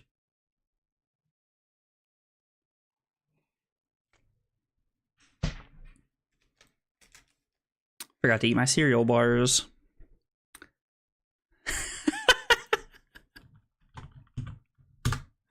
Oh, Trent said not cool, dude. I just saw that he put that in the chat. That's hilarious. After I played the Command and Conquer. Honestly, there might have been some world where I'm just supposed to play the Pummel here. Where I was just supposed to give him 1, 2, 3, 4, 5, 6. Just give him all of my equipment and keep the Command and Conquer Pummel turn. There might have been a world where that's the correct play. I don't know. But now we have a Pummel and we have a whole bunch of life to play with here. So I think we have quite a few options.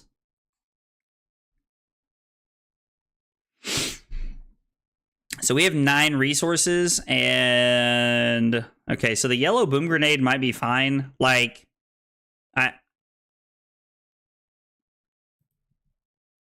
It's really about how much damage can Trent push here.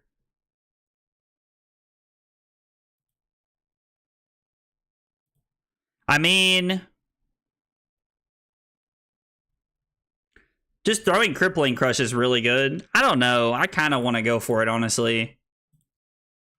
Let's just take 7 and go to 12 and see what happens. It's very aggressive. This is a very aggressive line, but our hand is insanely good. Ooh, interesting. Playing the Dissolving Shield off the top here. Okay.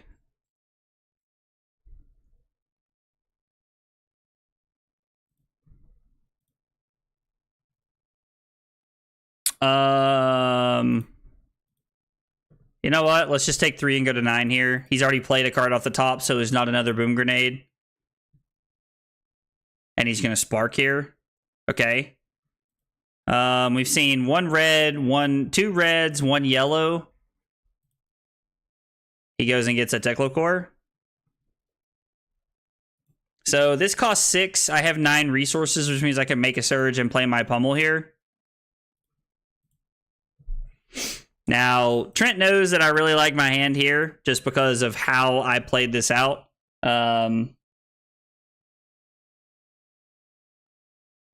DIO1? What, Max? Sorry, man, I'm not following.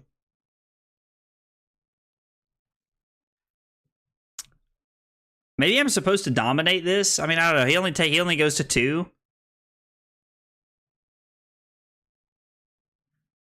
Like the joys of me having 10 life to play with here is that this does buy me a lot of tempo. Because he like this screams pummel here. This screams pummel here. Acting real nice. Da-na-na-na-na-na.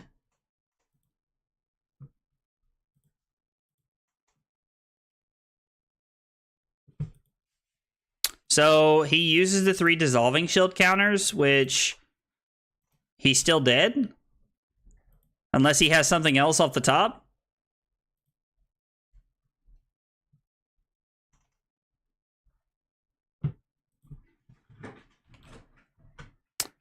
He said he had to hope that it wasn't there. I mean, like, I don't know. That's probably a spot where I'm always playing around the pummel. Like, it's just unfortunate. I had so much life to play with there that, like, I think I was just in a really good spot from there. Like being a 19 and just being able to like block with my equipment if I had to, and like just being able to take the damage there, I think is like just put me in a really good position. We're playing Bravo. We played against Trent. Trent was on Dash Database. We went second. We got to win. Pummel. At the end. Blocked well early and use life to play a crippling crush with pummel. But, you know, for what Trent is talking about there, I've completely been there. I've completely been there. Like, sometimes you just have to hope your opponent doesn't have it. Like, sometimes that's all there is. Like, sometimes you might just be in a bad enough spot, and if your opponent has it, the game's over. But if your opponent doesn't have it, then, like, you get there. Like, and it's one of those, like, weird, I don't know, like, decision-making in those moments is always tough. So, it's tough. Pulled high octane and Thelma my first hand, too. Oh, wow, Trent, I'm sorry, man. That's tough, dude. I mean, like, having it in your first hand, like, is really good, but, like, wait, what happened if we've pulled it in your first hand?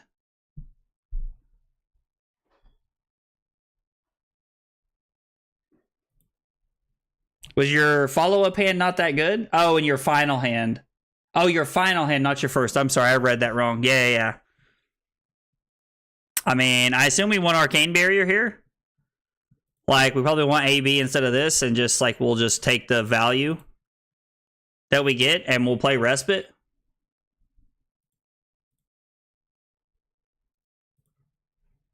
Seems fine. This deck doesn't block very well, so if we're able to, like, do a lot here, like, we can really punish them. But, yeah, pulling that in your last hand, man, that's really unfortunate, Trent. That is really unfortunate, brother. So we'll take 2 here. Pitch AB2 to Macho Grande. They're going to activate Furnace and, I guess, Waning Moon me. They want me to pitch another card, I guess. Okay. I mean, that's fine. Like, I'm happy to just pitch another card here. Like, just stay ahead of the curve and just stay up as much as we can. We'll pitch deck Macho Grande. So we have Macho Grande and Cranial Crush in that hand.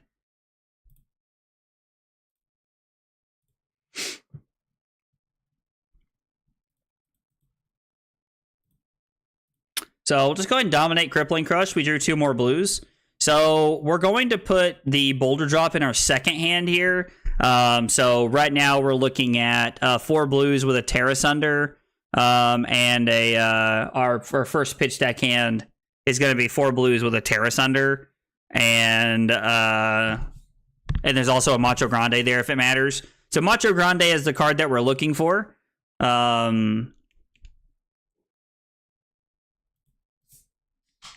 have a sink below? A respite?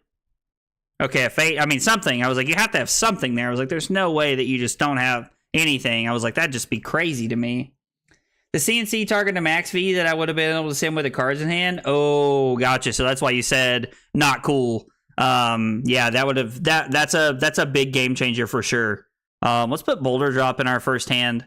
So we've now pitched 5 cards.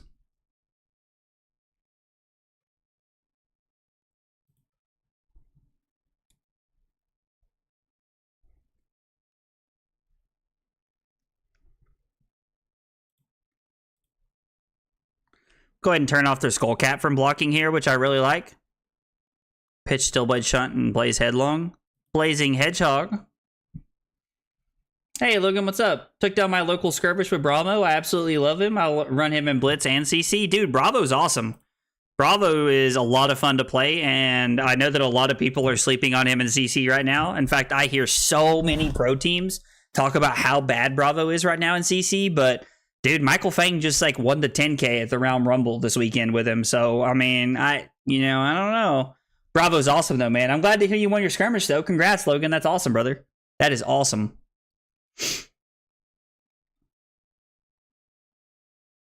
Our opponent has yet to throw an attack at us. I mean, I'm glad I brought in both AB here.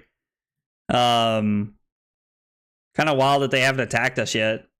So we're going to try and put a 6 or a 7 in our next hand. This hand is absolutely dog water. Absolutely dog water.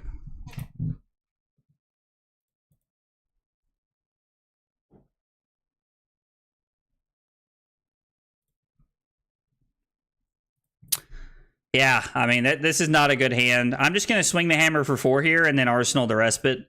Think that's our best option here. Yeah, I get that, dude. Bravo's awesome. Bravo's a lot of fun. And like I think he has a lot of like really cool lines and like different things that you can do. And I really like the Guardian style of play a lot too. Reminds me of a very like mid-rangey style of play from Magic. So our 5th card was, or our 8th card, I apologize. Our 8th card was not something that will work for us in the realm of trying to make our Rousey Ancients work in our second pitch stacked hand. So right now we're looking at all blues we pitched so far. We pitched, we have a Cranial Crush. Our pitch stack and our first hand is Boulder Drop. Or no, I'm sorry. No. It's Boulder Drop. Boulder Drop, Terrace Under, Cranial Crush, and Macho Grande. And then our second pitch stacked hand is Thunderquake, Rousey Ancients, the blue Disable, and then the Showtime we just pitched. So we have pitch stacked 8 cards to a T right now. I mean, I'll just block 4 here. Like, we might as well just like keep our life total up where we can. We don't want to get into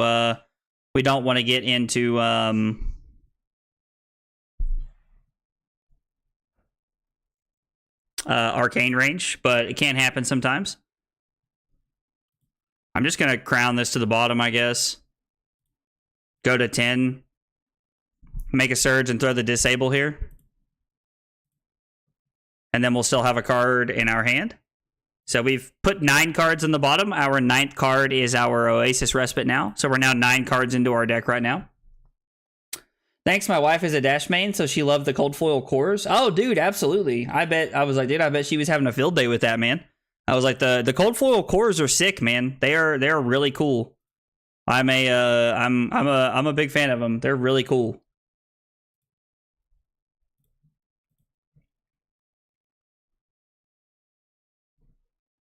Yeah, I haven't played in any skirmishes yet so far, but I'm actually playing in one on Friday.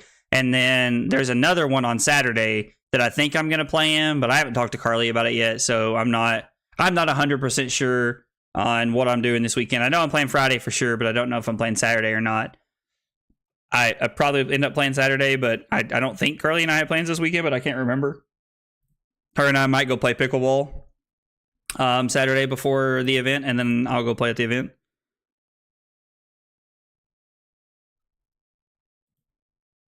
Okay, Tome is interesting. Like, I mean, I assume you're just supposed to play them in this deck. Just hoping they can't punish us 2-card right here.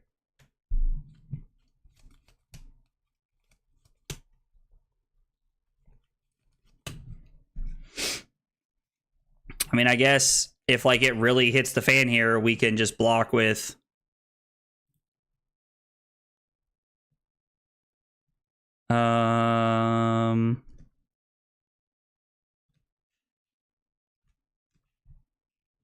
this doesn't have go again.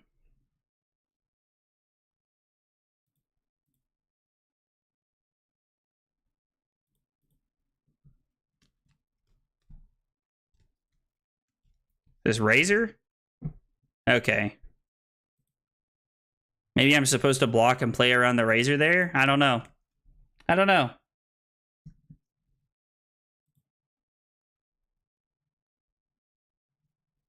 Okay. That's the first time I've ever actually seen somebody successfully use the Emperor's ability. I mean, I'm just going to block 6 here.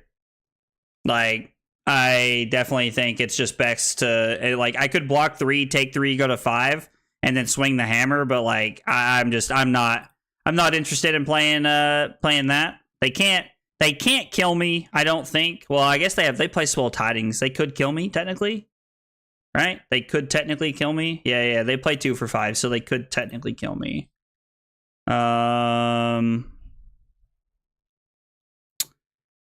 You gain 1 life if this hits, so I'm just going to pitch the Rouse and play the Unmovable here. Just my best option. Just to block this out.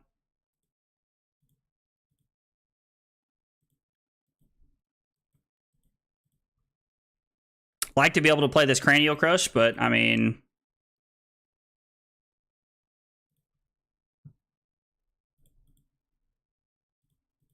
Yep. We'll just take 1 and go to 7 here. Like, our opponent has taken tempo from us and like pretty quickly here, so we're really just trying to hang on until we can find a turn where we're actually able to play something.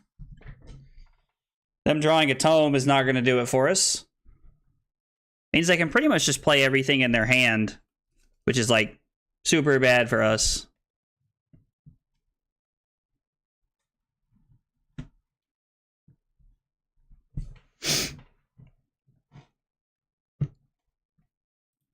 Do.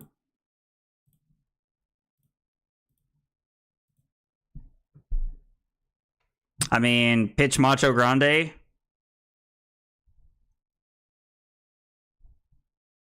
To play the Unmovable and then block 6 when they go for the Command and Conquer line. Or I guess they can't play Command and Conquer.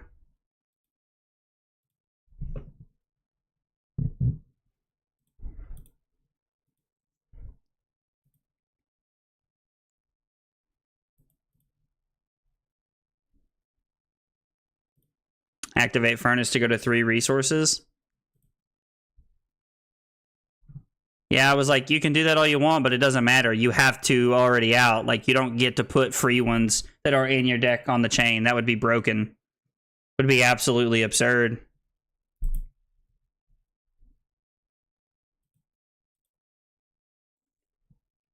I mean, let's stay at 7, because they have to have a very specific set of cards to actually kill me from there. I'm just gonna pass.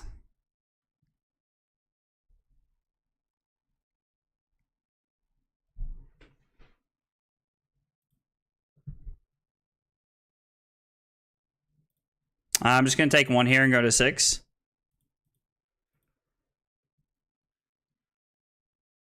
Would be good for us if they presented a 3rd. We would just need to call a judge, easy win. Lord's got the tech here. Oh,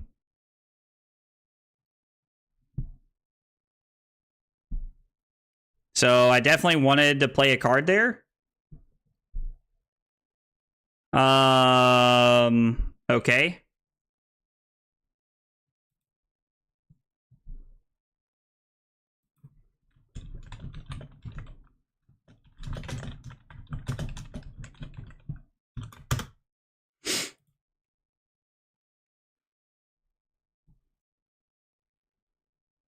I mean, if my opponent doesn't want to undo, then like we won't undo. But like I always want to ask before I just start like undoing things.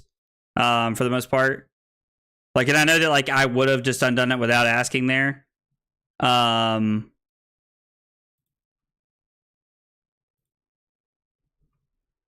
I definitely would have just undone it without asking there in most cases, but no, you gotta play your whole turn again there. So I'll give you the respite, or I'll give you the vantage here. And then when you go to play the Voltic Bolt, I am going to pitch this and then take 1 and go to 5 here. Off of pitching the Command and Conquer, I need to get this card out of my hand. And then we'll just go to 5, and then I'm just going to swing the hammer. I mean, if they have an arcane spell in their hand, we're just dead. Like, yeah, I was like, that's just all there is to it.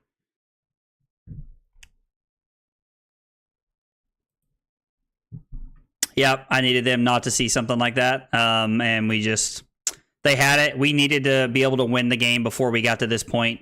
When we get to this point is when we're like in a really bad spot. That's like when we get too far low and like we're in a tough spot. Like Bravo really struggles into like those arcane heroes, like the arcane based heroes because of that. I don't know. I'm like, it feels like I should have won that game, but I don't know where I should have played differently. Like, maybe I'm just supposed to take some damage on some attacks there. And maybe I'm just supposed to take some damage and just like try to play more offense there. I don't know.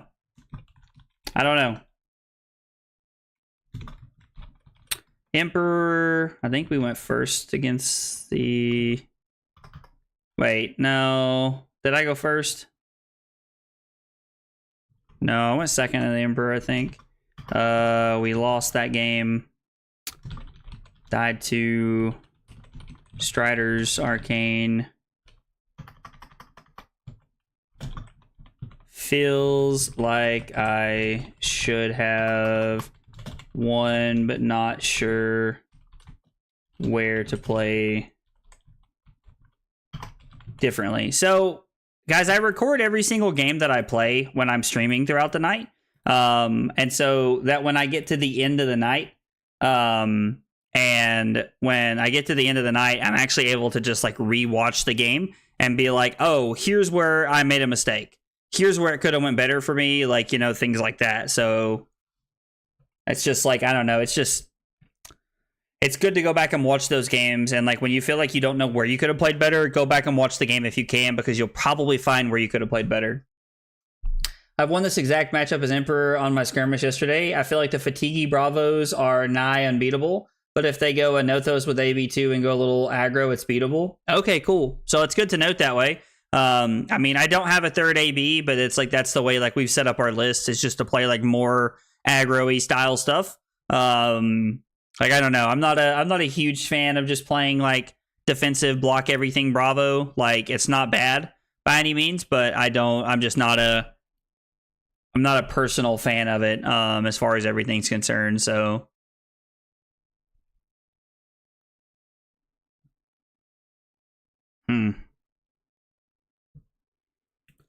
probably the longest I've waited to find a game in a while.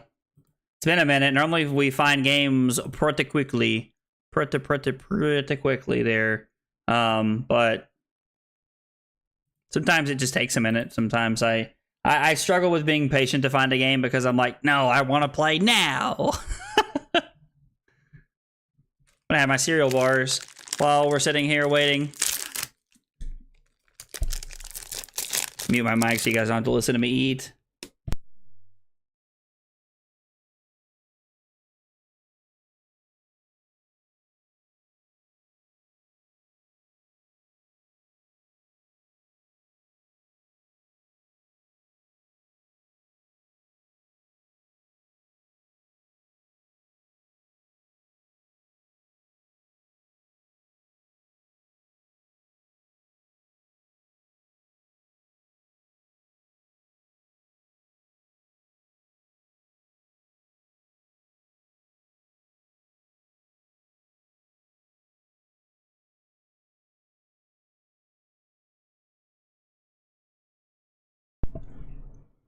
I thought maybe I was in like a private game or something on accident.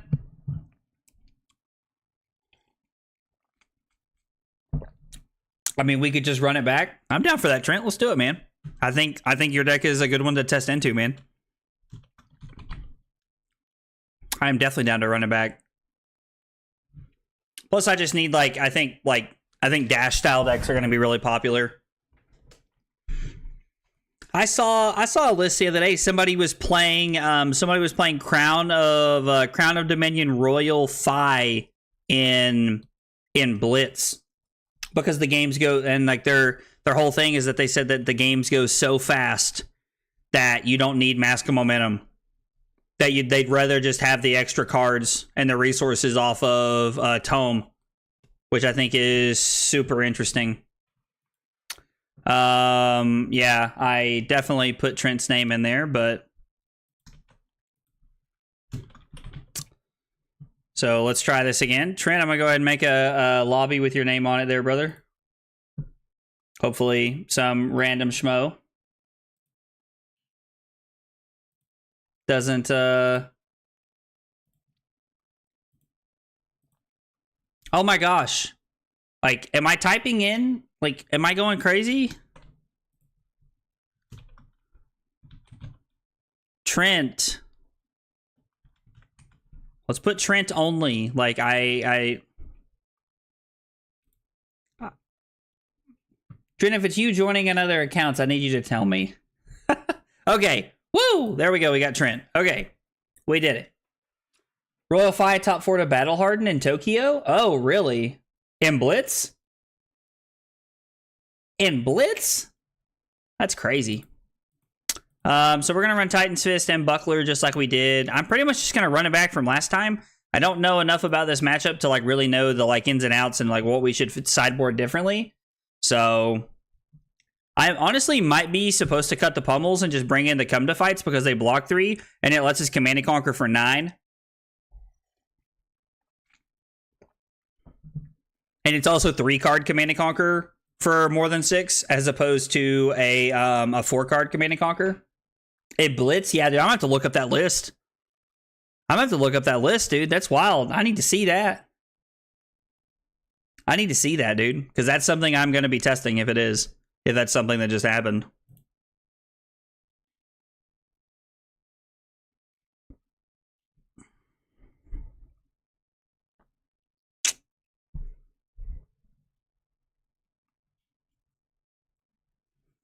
I was like, interesting. So I want to arsenal a card here just so I can use Crown effectively, basically. But I think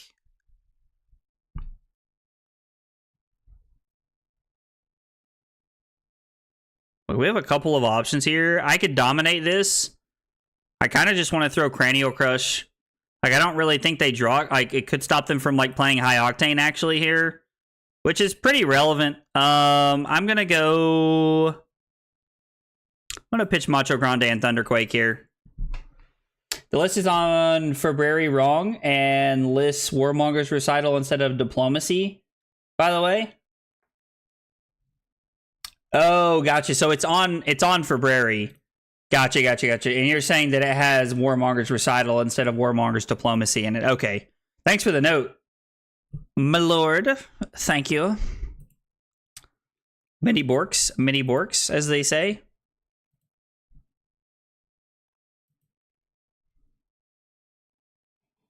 You just gonna go ahead and give me plating here? Okay, so obviously, like, he either just wants to stop the damage or he has something that like actually matters here. So, well, no, yeah. I mean, he's blocking 5, taking 3. Yep. And then I'm just gonna arsenal the Buckling Blow, and we're going Thunderquake. Or actually, I'm gonna go Macho Grande Thunderquake. 2 cards into our deck, and it's Macho Grande Thunderquake.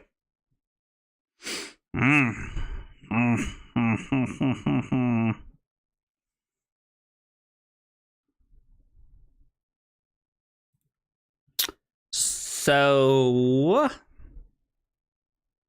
Crown this away. Just go disable Crown. I don't want to give Trent any, like, breathing room here until I have to. I definitely just want to be making Trent's like boom grenades as like worthless as possible here. I mean, give disable.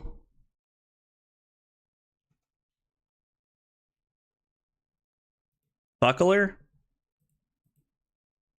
Like, I know Trent has the outpace here, but I'm not playing like I know Trent has the outpace here because I just feels not very fun. Like, just seems pretty, like, just seems like not very cash money of us to be playing that way. So we'll just block 6 here. Actually, let's just give the unmovable and Arsenal the disable here. I think that's a way better line, personally. And that way we have a disable in our arsenal. Like, it's all about whether we want the defense reaction in our arsenal or whether we want the disable. And I think disable... I think just having attacks is better than not having attacks. No, this is a pretty good hand. I mean, this is like rouse into disable here. We might take Trent's turn here. I mean, that's a 16. This is a 16-point turn.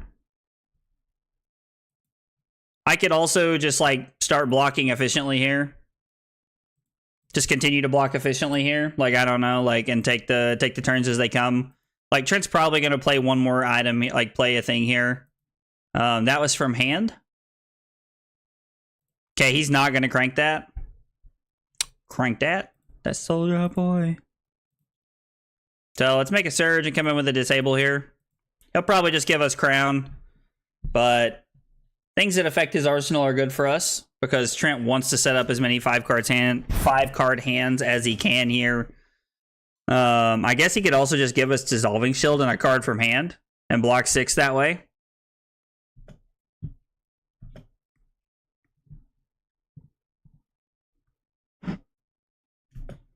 Interesting. He must really like his arsenal. Carly's not having a good time at Call of Duty. Oh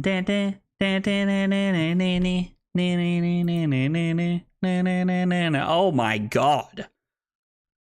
Okay, so no wonder Trent likes his arsenal so much. It's a high octane.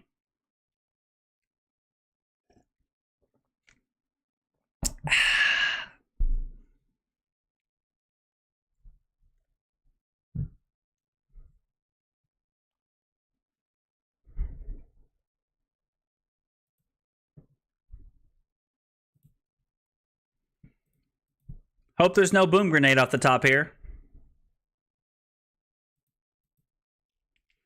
I mean, to some extent, if there is a boom grenade off the top, there is a boom grenade off the top. There's not a lot I can do about it here, but... I mean, I could have, like, just played the respite to play around it, but I don't think that's really a play I'm ever going to make, if I'm being honest. Alright. So we've gotten rid of a payload and a T-bone, Techlocore, and a blue underloop. There is 0 copies of Dissolving Shield left, and we have all but 1 yellow boom grenade left in the deck for us to play around here. Lovely. Isn't that just lovely?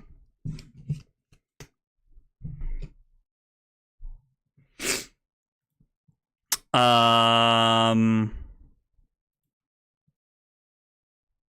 we'll just hope that there's not a boom grenade on the top of his deck here. If there is, we get royally punished, but I think we can afford to take a point here or there. I'm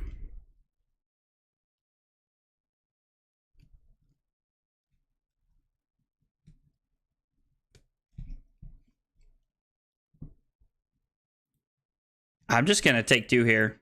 Honestly, I'm just going to take 2 here. Go to 16. And then we're gonna...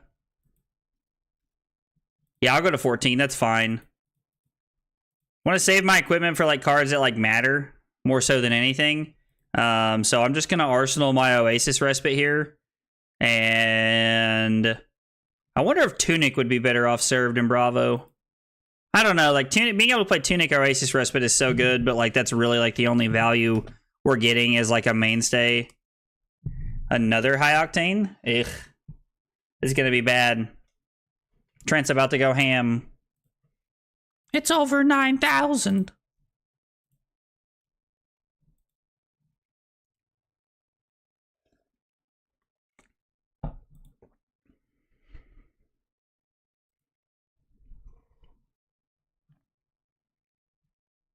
High octane into spark here. Okay, again. So back-to-back high octane into spark turns pretty good. So that's pretty good. I'm going to pitch the debilitate to the Oasis Respite if I'm forced to pitch anything here.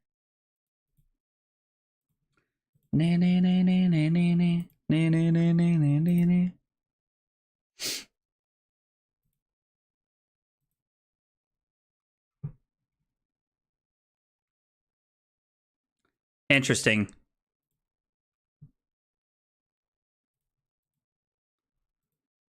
So that's 6 without dominate. Okay.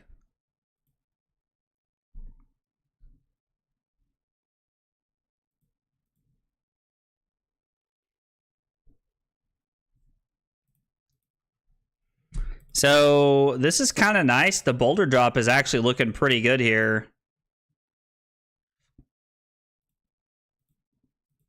Because they're forced to give us a card or put a card back on top of their deck.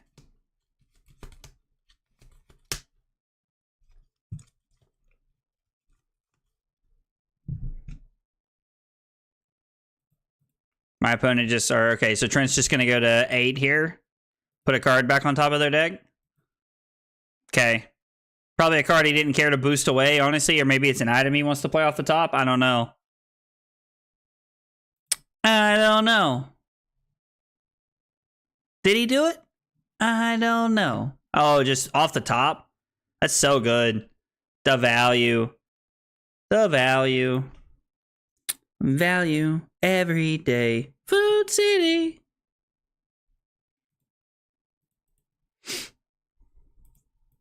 Let's just block 4 here. I think that's the best play. That or give 2 pieces of equipment and keep the pummel. Okay, so being able to crank the boom grenade actually was like, man, boulder drop working against us here. I mean, not really, but kind of. You guys get what I'm saying here. Only 8 cards left in Trent's deck, though. He's forced to make some pretty good decisions here. That was a sick way to ignore that crush. Yeah, it actually really was. It was actually like a really cool way to ignore crush right there. I mean, I don't think Trent really has a way to like buff power or anything here, so.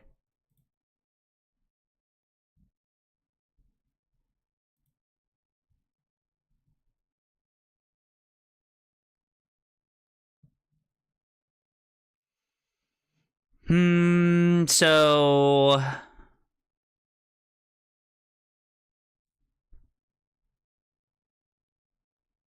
blocking like this actually plays around Trent having like a 0 coster.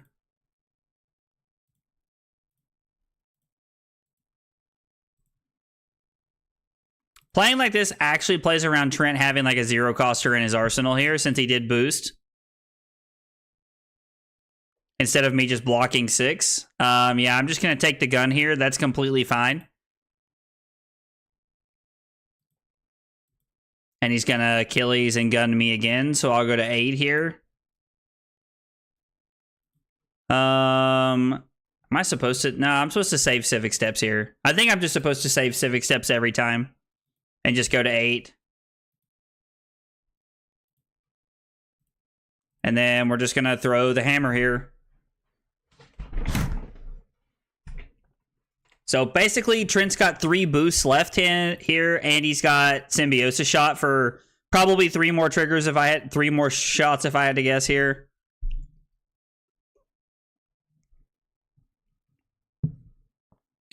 Civic Steps at the end of the turn is risky. Yeah, it's very scary. It's very scary. I always want to try and set it up in a way to where like I can get as punished as little as possible. Yeah, them getting a free boost is absolutely insane. Like, it just, like, them having free go again is just, like, so good for them. Okay, so that's from hand. It's going to get cranked, I imagine.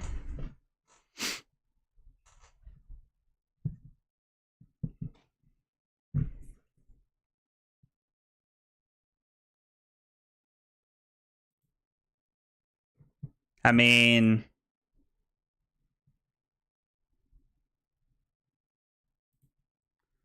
we're just gonna give these and play around throttle here. Or I'm sorry, the payload. If they have the payload. If Trent has the payload, we're just gonna play around it. Because that could be like one of the scarier cards.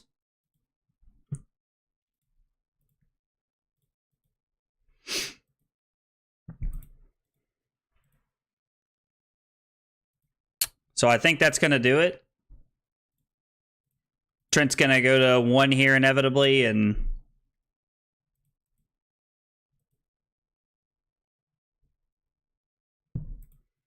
we can basically just like do whatever we need to here at this point. So there's not even a risk of boom grenade off the top.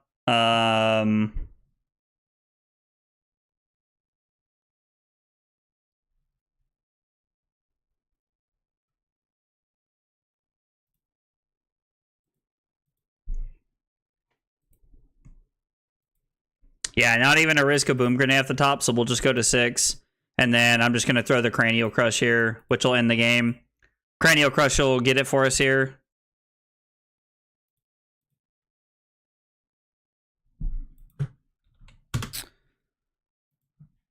Trent did a lot more damage to us that game, but I think, like, inevitably, I honestly, like, this matchup kind of feels that, like, Bravo might just be a little bit too much for Dash.io. Like, I feel like Dash.io is really going to have a hard time with, like, the Yogi, like, Bravo Guardian style strategies in Blitz. I don't know. I could be wrong. Like, it just, like, it seems like, it just really seems like I'm pretty favored in that matchup. But again, that could just be, like, some good draws at right times, and, like, maybe, like, my list plays in a certain way. I don't know.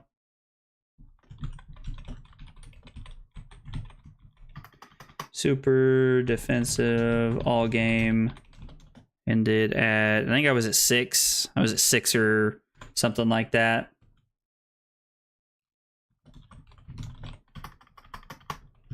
Feels favored for Bravo.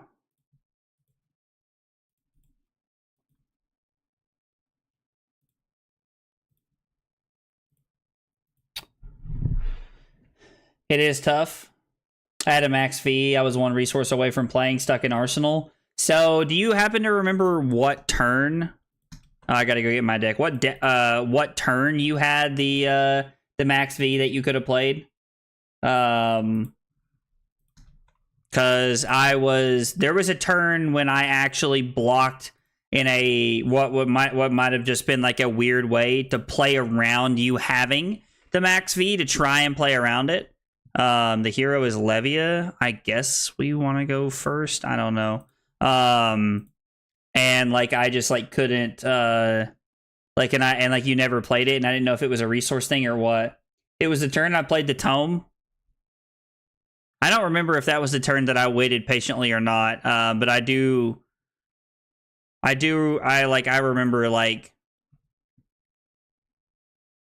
remember thinking like I need to play around max V here if I can.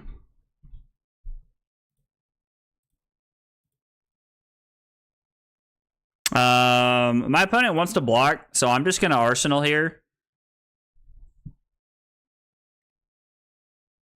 And then, yeah, I mean, I guess we might as well heave this, right? And I'll just go ahead and pitch both of these here. We'll go Respite, Boulder Drop, then Respite. And now we have 4 Surge tokens, which means this is only going to cost 2, which is really good for us. So if I give Spinal Crush and Command and Conquer and Plating here, I can actually just go Thunderquake, pitching Starstruck into Hammer, which is really good. I mean, it's a 14-point turn. Like, feels like a pretty good turn for us. So the surges pop one at a time. And then we're going to come in for 8 with go again here. We could even crown just to get rid of the quake and uses the surges on something else. Oh, that actually would have been a really cool play. To like use the surges on like a Starstruck or something. Yeah, that would have been a really good turn. Because this would have cost 3, which means I could have pitched a blue. And if I crown this away into a blue, I'm in a really good spot. Scowling Flesh Bag, really good here. My opponent like definitely getting me with that one. Well played, opponent. Well played. I definitely should have pitched this so I could have kept this to Arsenal. That was just me not thinking that one through. Definitely a mistake on my part right there. Just me not making good decisions right there. But yeah, I like Lord's play there of crown that away and like, you know, like give a couple of cards and try to block that up. Also, I should have just pitched my blue right there, and that was really stupid. Good luck with the rest of your games tonight. I have to bow out and spend some time with the wife. Thanks for the games. Absolutely, man. Thanks for playing. I appreciate it. Hope you and your wife have a good night, man. I mean, I hate to not get the Quicken token here, but like my hand's just good enough to where I don't think it matters. Like, I think I'm okay just going to 12 to actually just go like, to just go rouse into Buckling Blow. Or maybe I'm supposed to crown this away. If I crown away the Buckling Blow and find a blue, I can actually just do some like really dumb stuff here. That is also always an option.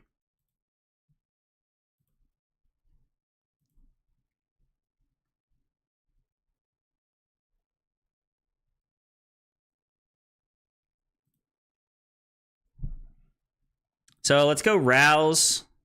Pitch the unmovable. We'll reveal Chokeslam and disable.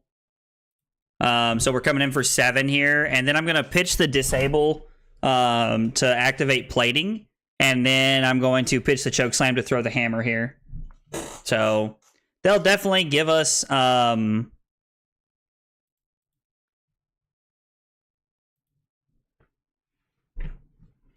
honestly, part of me just wants to pass and let this not block anything so that they lose it.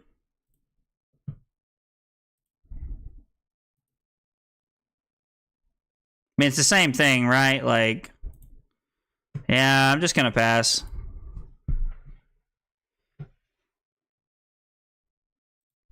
What is this going to be for 9? And they can gain an action point here if they want to.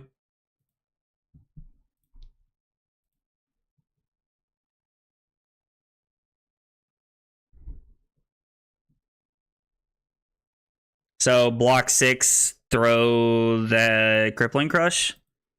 Go to 11, and then we'll see what their second play is.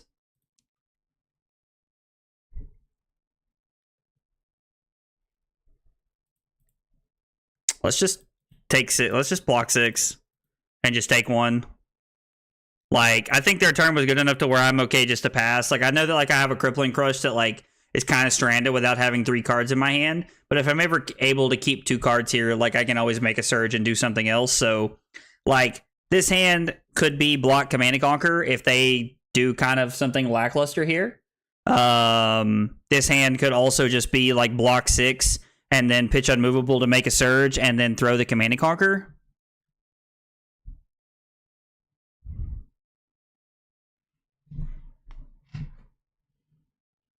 Six and 2, serious boppage. That's right, Ben. Bopping them all night, left and right, man. We're doing our best anyway. I mean, this is a pretty good hand. Like, does this like, yeah, so they just turn that off and I can just block with Command and Conquer and dominate this. I was like, I guess like they could have Pummel or something here, but I don't know.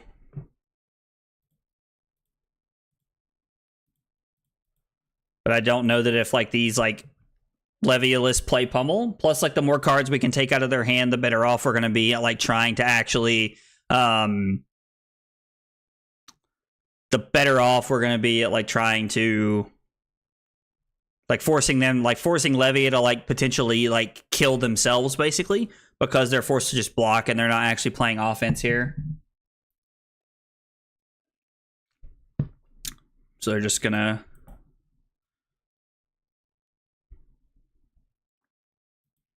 So I probably should have blocked with the Quicken token last turn, or blocked with the Civic Steps last turn.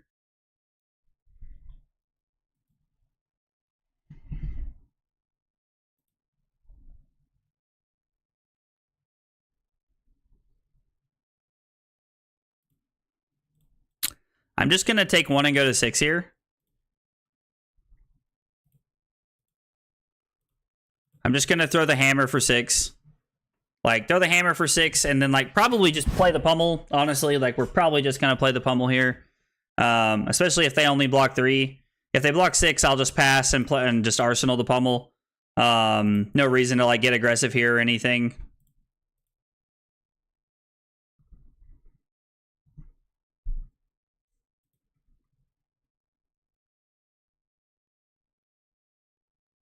The 1 for 7 would be bad for us here. 2 floating gives me PTSD. It does a lot of people, Lord. It does a lot of people, buddy. The 1 for 7 would be a nightmare for us here. Let's just block 6.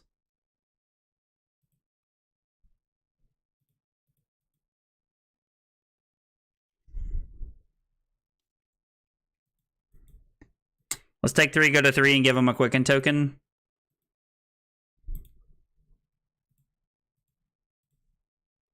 We're like coming up on the point in the game where like we need to try and kill them here. They do have 8 blood debt, so like if they ever just like they're incentivized to keep their cards here. And us being at 3 means we can't die to 1 reckless swing. They go to 8 and then they die. Yep. So the pummel got them. Us arsenaling the pummel, I think, made them think that maybe we didn't have it. And then we were just able to sneak it in there at the end of the game right there. So that worked out pretty well. All right, 7 and 2. Let's update my testing log here. Bravo, Talishar, Levia. I went first. Pummel on hammer to win. Used boots to incentivize them keeping their cards, and made pummel better. I think that might be one of the first times that I can really like recognize that I have been playing Bravo in some fashion, and I've actually just made the pummel better in that kind of like spot right there. Like sometimes, or not the pummel, I've made the boots. I've like successfully used the boots to like make my opponent make a decision that might be better for me based off of them thinking that the Quicken token is more relevant for them. I'm gonna go first against this deck, and their name is Your Mailman. Lol, that's funny. We're gonna run the same way we have been into Trent so far. Titan's Fist and Buckler here, and we'll just go ahead and submit the same 40 we've been running here.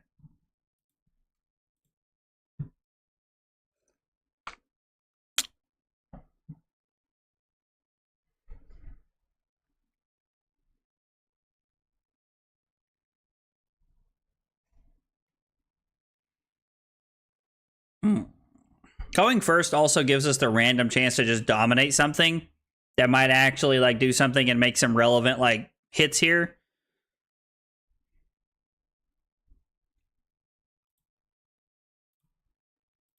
Like I'm just gonna make a surge and throw the disable here and then arsenal my Starstruck. If I arsenal my Starstruck and like get to hit with that, like Starstruck is like insanely good for us. Now they have quite a bit of equipment block here with the adaptive plating and everything, but still Starstruck, big strong, big strong.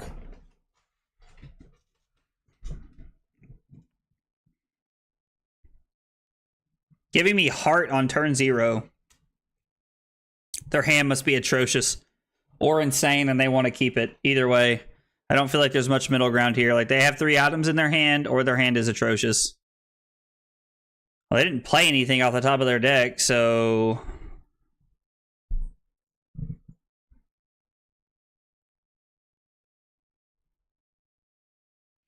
I mean, this hand's pretty good. we have a few options here. Like we have a couple of plays here. We can block Spinal Crush and then dominate the Starstruck, depending on how their board looks when it's all said and done with, and also depending on how many things we have to block with this turn. We also have the play of pitch Boulder Drop to play Rouse the Ancients, reveal Spinal, and debilitate, and then throw the Hammer. We could block 3 from hand, like block with Boulder Drop and then dominate Spinal Crush. Like,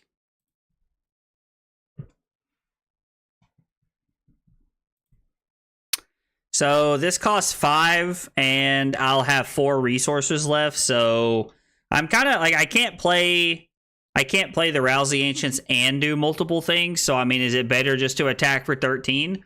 Or is like the Boom Grenade, like they want to block with the Adaptive Plating this turn.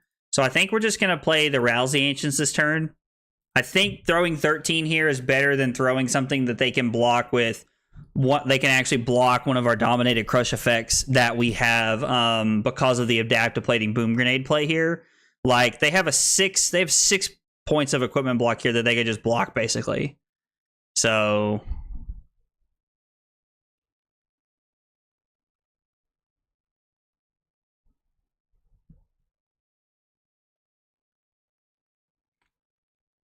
and that's just for free. Like, they could just give Adaptive Plating Tekla Foundry Heart and then a card to block 7 and then just cover up the Starstruck, take 3, and then there's not an on-hit effect there. Yeah, they're just going to take the value from the Adaptive Plating. I think that's a very smart play from our opponent here. And if you're going to block, I would wait. Like, I don't think there's really, like that, or they're just, like, they know that I'm going to minimum throw Hammer after this, so I don't. Kind of wish the Spinal was here. But, you know, beggars can't be choosers and all that, so. Well, I guess it's not 13 because we're playing the Titan's Fist. It's only an 11-point turn, but still, we took an 11-point turn here and got some vital equipment out of the way, so. This is an insanely good hand. I'm probably just saying no blocks here, if I'm being honest, and just, like, trying to YOLO swag my way to a victory here. I remember when YOLO became super popular. Alright, so they're going to try and harpoon cards out of my hand here, it sounds like. No? They're going to get back a harpoon and play a Tekla-Core? I was like, there's no way that's what they wanted to do here. Like, absolutely no way. Oh. Okay, Scramble Pulse. Looking pretty good here. Yeah, I think I'm just going to take 5. Like,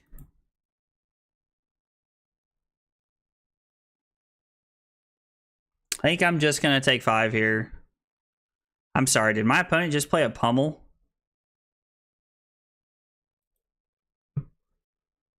What is happening? Y'all saw this. Y'all saw this live. My Dash database opponent is playing pummel. And then this is for 4. I'm going to reveal Chokeslam and Terra Sunder because they can't have either one of them. And I'm just going to take 4 since my equipment blocks for 1 left here. 1 less on this chain link, so just got pummeled by a Dash. What a wild sentiment to consider. And then, yep, we'll go to 5 here. Pretty aggressive line for me to just like take all of this damage here. But I think I just want to throw the Starstruck here, Arsenal the pummel, and then try to set up for a next turn like kill shot. Because inevitably this is just going to get like a couple of cards out of my opponent's hand here and the crown more than likely. That is certainly a legal card. It is definitely a legal card, Lord. Definitely a legal card, brother.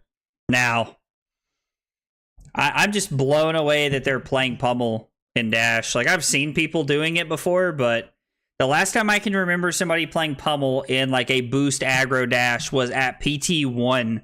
And I think it was one of the Poland guys was doing it at PT1 in Jersey. Which was so wild to me.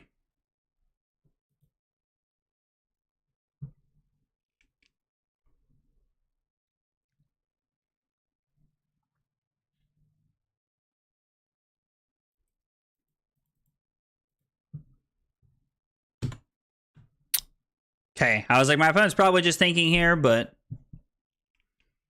my opponent might have a couple of items in hand, and they may just take some damage here. Okay, so they are going to block the 8 like I thought they were.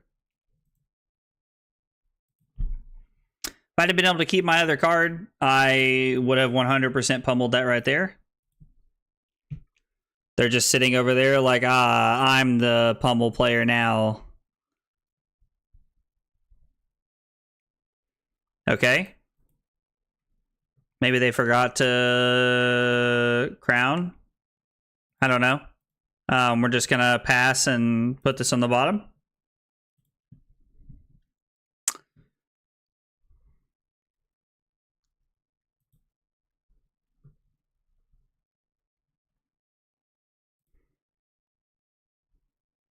Just going to block 3 with the disable. I think I'm just going to try and punch through the... Just going to try and punch through the pummel here. See what they do. This is a 0 to 60. I mean...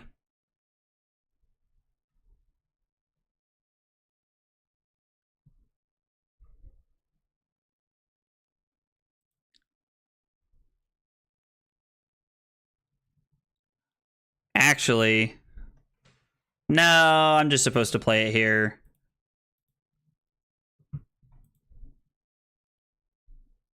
Target the 0 to 60.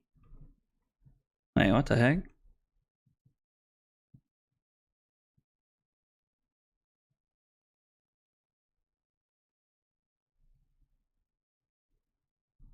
Okay. So we prevented the 4 there. Scramble Pulse has been very good for our opponent here. This is 2 turns in a row. Like, I've just not valued my equipment blocking because my opponent has had Scramble Pulse here. Yeah. I mean, if they throw it again, like, I'll probably just give, like, Buckler and Plating here.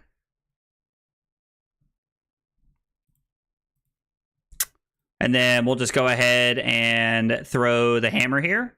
They've done a very good job of, like, not getting fatigued so far, but this has also been, like, a super fast-paced game, and I've not blocked a lot. They've banished over 3 really good red cards here. Like, I could very well just, like, be blocking, probably, and be in a much better spot, but the Scramble Pulses have made me want to keep my hands. Even the blue Scramble Pulse was really good there. I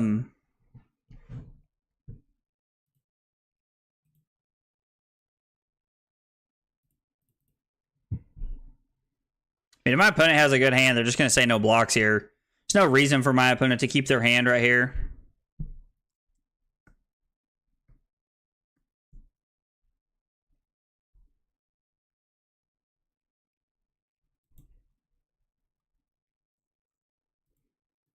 They're just going to go to 1. I mean, fair enough. Like, I get it. Again, like, I think that if their hand is good, that's the correct play. You don't have another Scramble Pulse, brother. I'm blocking with all of my equipment this turn. I mean, I'm at 3. Boom Grenade, I guess, kind of does matter because on hit, I'm dead. So I assume they're on 2 pummels if they're playing 1.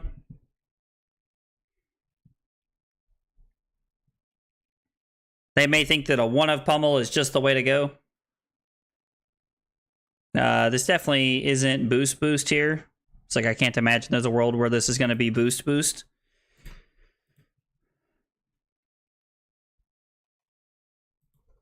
Man, I guess I just lose to the pummel here if they have it.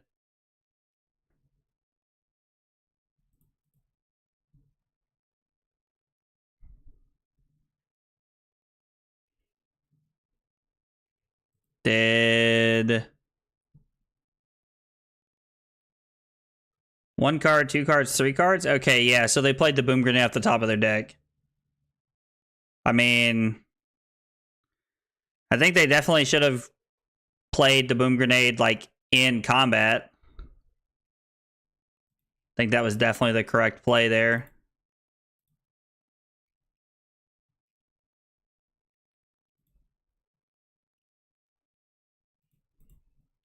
I mean, yep. Good use of outpace. Like those equipment blocking cards are just so good. Just gonna give you plating here.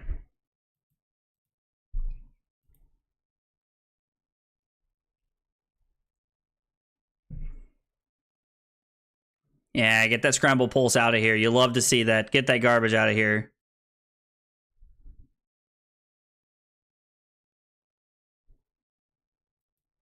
Okay.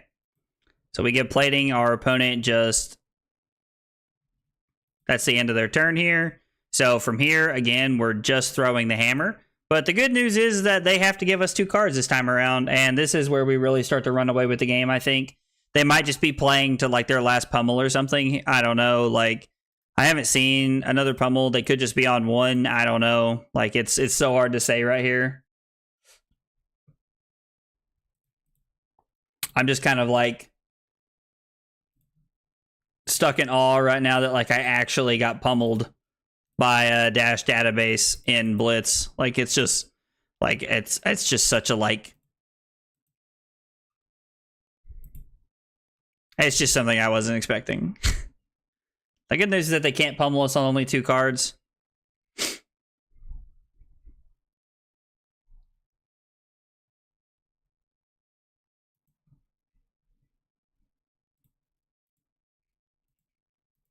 I mean, at least I have the unmovable in my hand, so if they are playing like a random Razor Reflex or something crazy, like I have access to the unmovable to stop it there.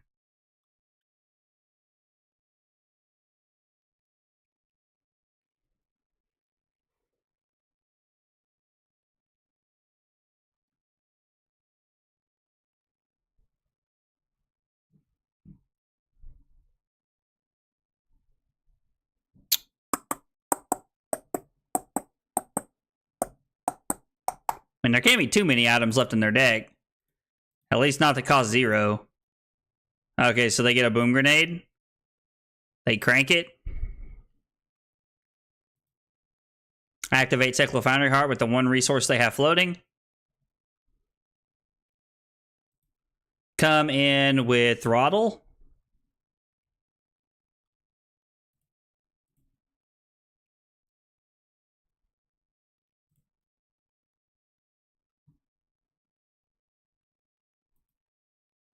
And I'm not going to crown anything because I really like my hand, but I do want to get them with the pummel here and just end the game.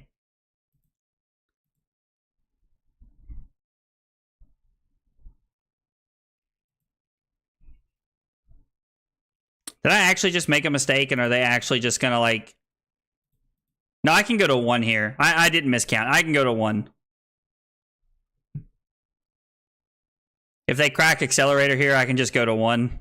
Now, this is a pretty telling sign that I have, like... That, like, I have the pummel here, but, like, at the same time, like... Just gonna... I mean, I could block with the Civic Steps here, but, like, that just gives them another opportunity to shoot, and I go to 1 anyway. So we'll come in for 4. I mean, again, this is like pretty telling. I also think that like if you're a good, like just if you've played enough Flesh and Blood, that like it's also pretty telling to you if I have a card, like if I have access to 3 cards, but I only pitch 1 to come in with a hammer, it screams what I'm doing, honestly. I mean, yeah. Like I have it, like. They have to hope I don't have it, but there's absolutely 0 reason for me to block the way that I did if I don't have it there. Good game, bud. 13.2 AVPT of 13.2 over 6 turns. It's a lot higher than I'm used to with Bravo. I will say that. Normally Bravo is like not that hot. Like the AVPT with Bravo is normally like pretty like mid, just because of the way Bravo plays over time Bravo, Talishar. That was also against Dash Database. We went first that time. We got the win. Pummel on Hammer to win.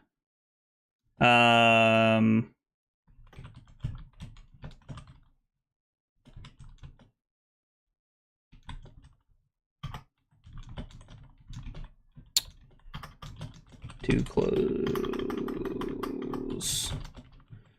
Put Pummel on Hammer to win. Blocked a lot, but a couple of good attacks to kind of close the game out for us and put us in like a pretty good like driver's spot there, driver's seat there at the end of the game. So 8-2 so far tonight. I mean the lists are feeling pretty good tonight. We went 4-1 on Dash Database. Playing against two or three fatigue decks, or two fatigue decks. We played against three fatigue decks when we were playing Dash Database. We played against like an Axe Story that was really like trying to grind us out, and we were actually able to like close those games out with some decent pitch stacking and some good setup from having access to payload and having access to a boom grenade in the same turn, and then with some pitch stacking, we were able to set that up and close out the end game. And then we lost to a Yoji. I mean, we just got absolutely destroyed by Yoji. Like, it was bad. Like, we got rickrolled by Yoji, honestly. Like, I think you can win that matchup as Dash Database, but I think it's really hard. I think we're just going to run it like we have it set up and just try to play the way we have been. I'm going to bring in Titan's Fist and Stillbraid Buckler against my Dash opponent here, and we'll see if they open Chamber or not. They open Talishar and they open Pounder.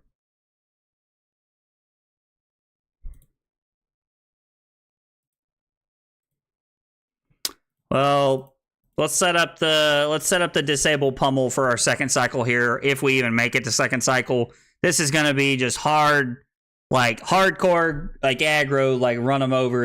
Our opponent's just gonna try and like punish us into the ground here is all they're gonna be doing.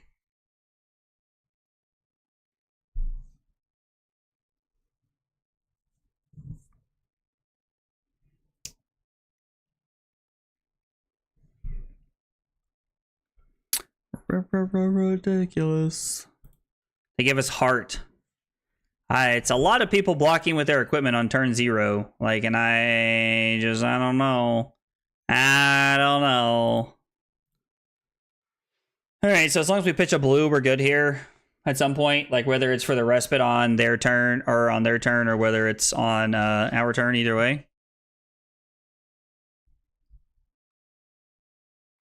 Scramble Pulse is looking really good. Scramble Pulse is going to be for 7 here.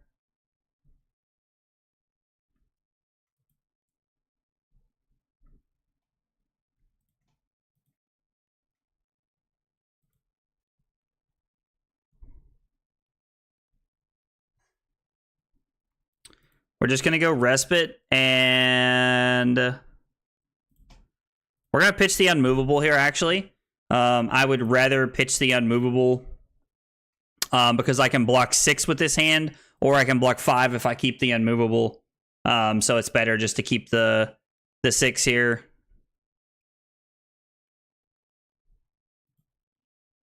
They did not boost, so we're just going to block 6 here.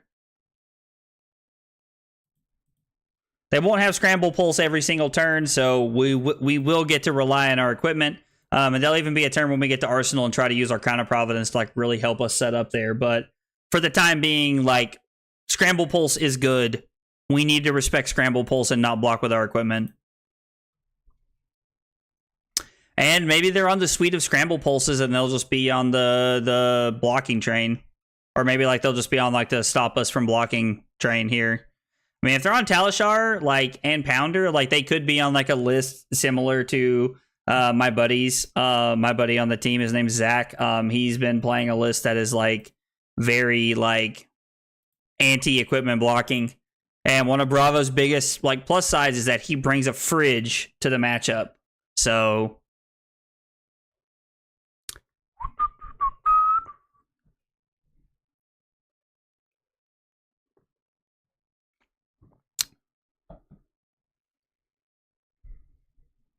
okay. They immediately have a scramble pulse on the next turn. I mean, the good news is that that's 2 scramble pulses in 2 turns. Like, we're getting them out of the way quick. This is for 9? Oh, Goliath Gauntlet?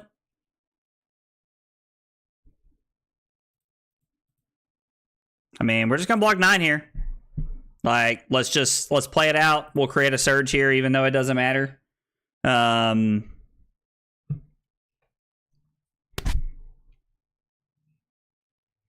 Good news is that our opponent can only do so much damage to us, really, so...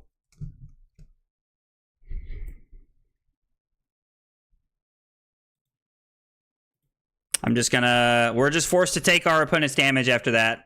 The scramble pulses back-to-back were really good, especially paired with his Goliath Gauntlet.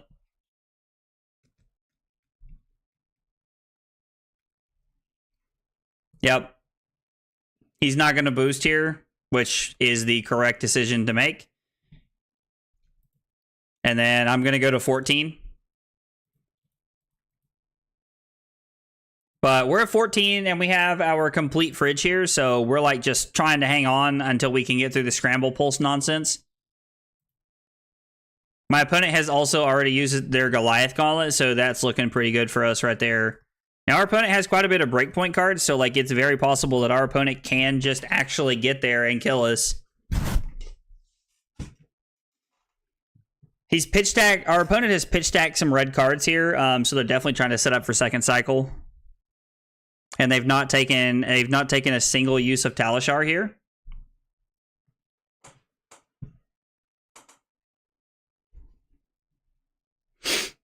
Chokeslam is going to be our worst like blue that we have in our hand here, so we're going to block with it first. We're probably just going to give like Chokeslam and Buckler here. The more cards we see leave their deck, the better off we are. Man, why? All right, so that's Pounder. That's the last Pounder counter here, which I'm very thankful for. Praise God. We need that thing out of here. Was hoping to like try and Arsenal the pummel, but I think we're on one game plan at this point, so...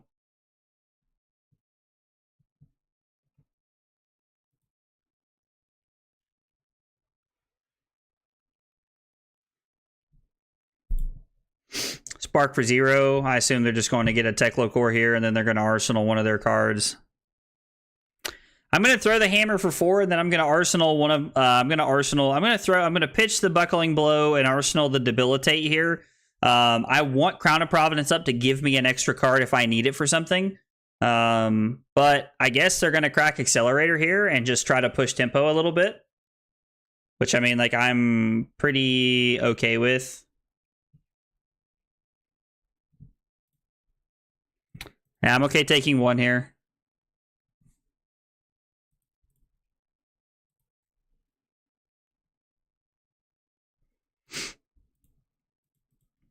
All right, so our opponent is halfway through their deck, basically, and we are at 13 life. Now, the only thing that we have a couple of good things going for us. We're through their Pounder, and we're through the Goliath Gauntlet and the Accelerator, which is kind of nice. But they still have access to all 3 counters on their Talishar, and if they put us in an awkward enough spot, then the Talishar can actually, like... I mean, Talishar is a really good weapon. Like, Talishar is an insanely strong weapon.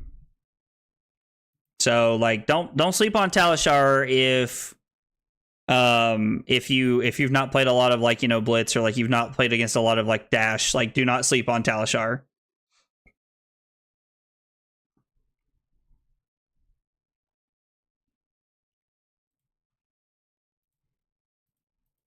Let's go ahead and block 6 here. Probably should have blocked with a Starstruck to get a Surge here in case I do have the chance to throw the Debilitate. But we can't crush it either way, even if they give us the, even if they just give us their equipment, we can't crush either way here. So it's not like it's super relevant.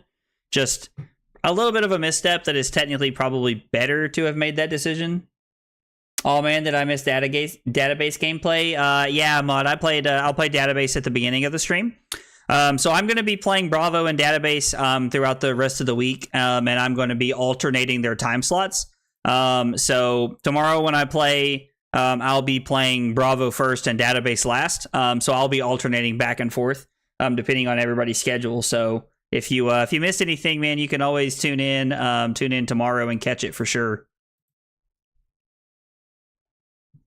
Tune in tomorrow, or you can catch the VOD if you prefer to watch the VOD. I know a lot of people like to watch those, so I'm just gonna give Crater Fist here. Don't really know. It feels like our opponent's trying to like debate us here and get us to like, like block in a specific way, or they're just gonna harpoon us here. I mean, it's fine. We'll show them the card. We're gonna block with it regardless. Yeah, and then I'll just take one here. Like, I don't see a reason to block with my plating. I think I'd rather just save it. So we'll just block like that. There's also one more respite in our deck, which the sooner we find, the better off we're going to be.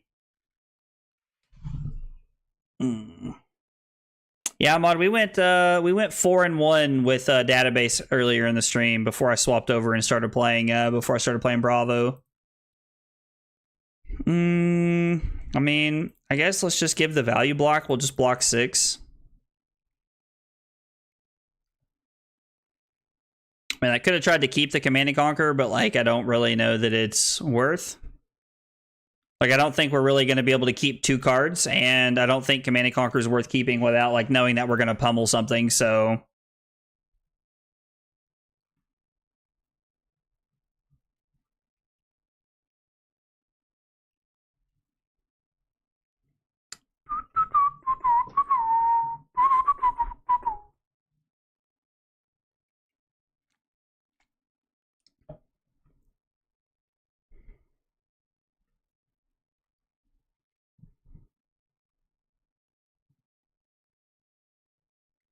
So, blue Underloop. They do got to pitch a card. They got to decide if they want to boost or not. I mean, there are 14 cards and I'm at 12, so, like, the damage, like, has really dropped off here. That's the thing about this Dash deck, is, like, Dash is, like, super explosive, but, like, it's super explosive because you get to start with Pounder, and because, like, you're able to, like, push through a lot of early damage, and the early Scramble Pulses really helped our opponent push through some damage. But they haven't pushed through a lot of damage since. We've really been in the driver's seat ever since then, so...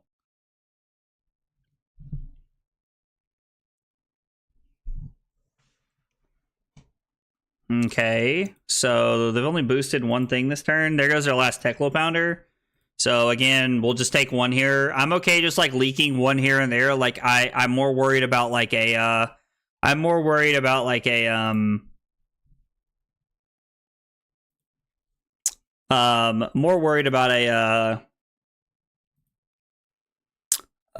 a boom grenade or something if they do randomly have boom grenades in their deck. All right, so we're at 9. We're getting pretty low. So this hand blocks 11 basically. I could start off by crowning this card away to see what we draw into. Really give us an extra card here to try and block with. Because our opponent's only got 10 cards left, which means they realistically only have like, like 5 or 6 boosts left in them. And they're going to try and utilize Talishar here.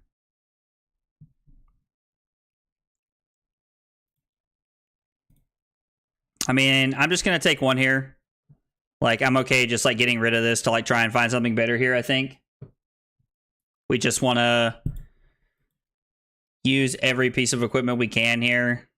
And I like to use Civic Footsteps as late as I possibly can throughout the game, because I do not want the Quicken Token. Like, I want them to be boosting cards.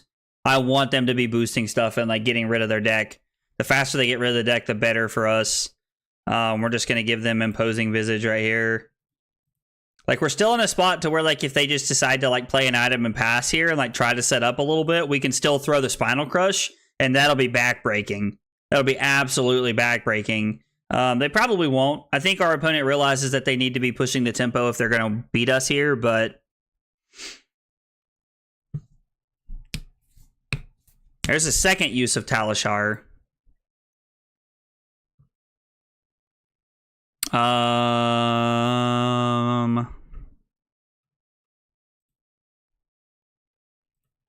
Let's just go ahead and block 4 here.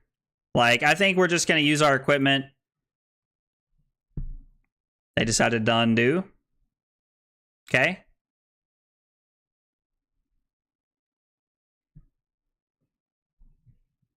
So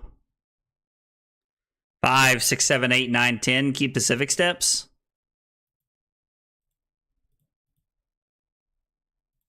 This is actually pretty good. Bro, I hit 100 subs. Dude, let's go, Kyle. That's awesome, man. That's awesome, dude. Congrats, buddy. I'm happy for you. For everybody who doesn't know, the Woodshed is my cousin Kyle. And we also double as best friends. And he is a great Clash of Clans streamer. I tell everybody, best cock out there. Time to get shit-faced on a Monday night. Oh, dude, that's awesome, man. I'm super happy for you. I'm pumped. Yo, I was the Pummel database dash. Bro, Chris, I can 100% tell you, bro. There was about a 15-second pause where I was like, Pummel? What? And then I spent the rest of the game hoping that you didn't have a second one. So the Pummel was sweet there, man. You lived rent-free in my head, Chris, for about 3 turns. 3 turns at the end of the game when my life total was really low. I'm going to pitch the Command and Conquer here. And we get to go back to 9. This is so good.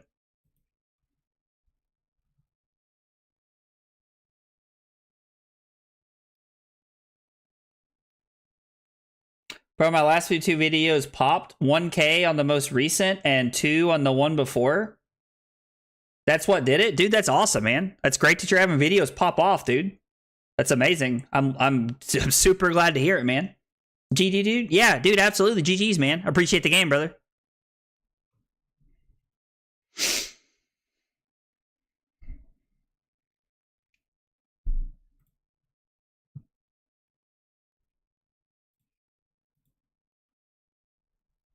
I don't think I can let this go to the bottom of the deck. I think I just have to give up the Quicken token on the Civic Steps here. I think I have to.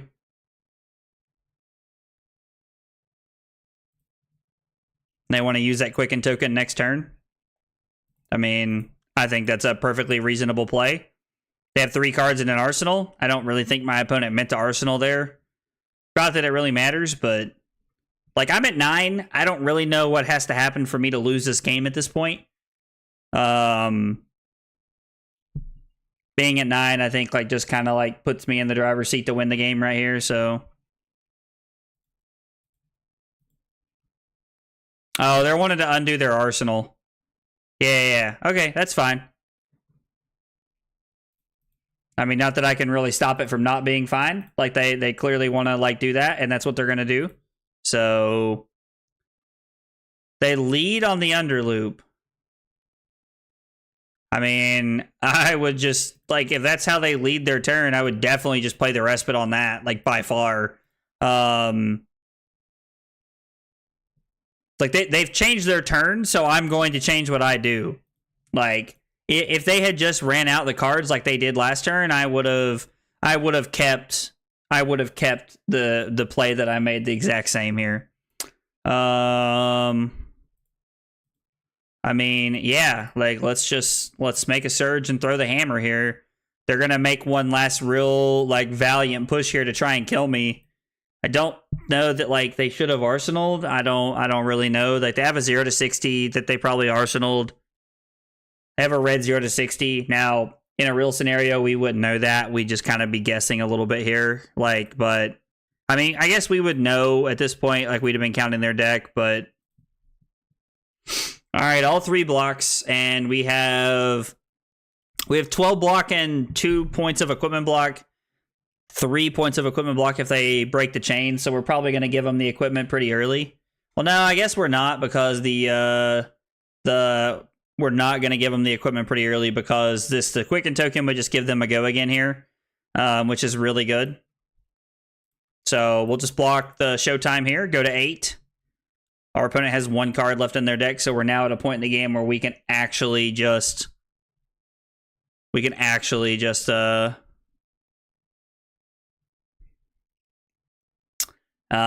what they're doing here.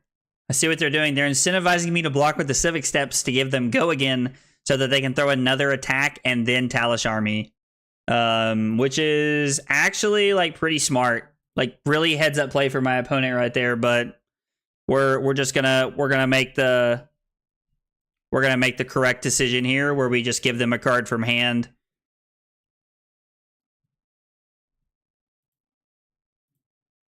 Yeah, and they said good game. They realized that like I had to make a little bit of a mistake there. Even if I do make that mistake, it just doesn't matter. Like the game is just over at that point anyway. Like it just doesn't matter. I was like, I'd be surprised if they made me go through all the motions here, but they might. I was like, you never know with some people. So,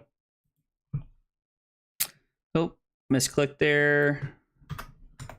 All right, so let's log our results here really quick. Bravo, Talishar. That was a dash, not a dash database. We went first, win, fatigue them. Still had Civic Steps, full block to use. Yeah, so we were just able to run them out of cards. So let's see. We played 5 games on Dash Database and went 4-1. And we played 6 games on Bravo and went 5-1. So I mean, overall, we had a really solid night here with everything right there. Like that was like a 9-2 record is a pretty good record. So I mean, I feel pretty solid about that. I really enjoyed playing Blitz. I enjoy playing Blitz every single time I play it. I just work it up in my head that it's going to be like super high rolly and not fun, but Blitz is actually a pretty like fun format and pretty skill intensive, I think. I'm excited to continue to play Blitz the rest of the week. Dash Database is really going to be like the biggest puzzle for me. And I'm definitely going to like need like that's going to require the most practice. Oh, excuse me. This week, and I'm really excited to continue to dig into that puzzle. Bravo doesn't feel much different than it does in CC. You're just blocking a lot more because you have less life to play with. So you're just kind of blocking and like playing that, evaluating that game a little bit differently. So anyway, Royal Fi it up, dude. I'm probably going to be playing Royal Fi offline and testing that deck because that looks pretty cool to me. I'm pretty excited to try that one, Lord. That looks pretty sweet. I'll probably be trying that one offline.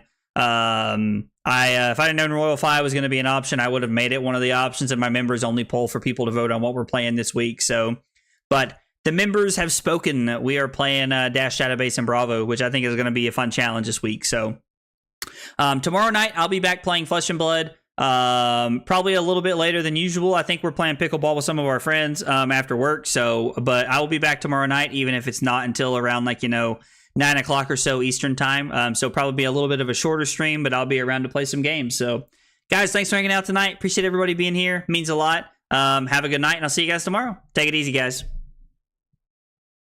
Come on, mouse. There we go.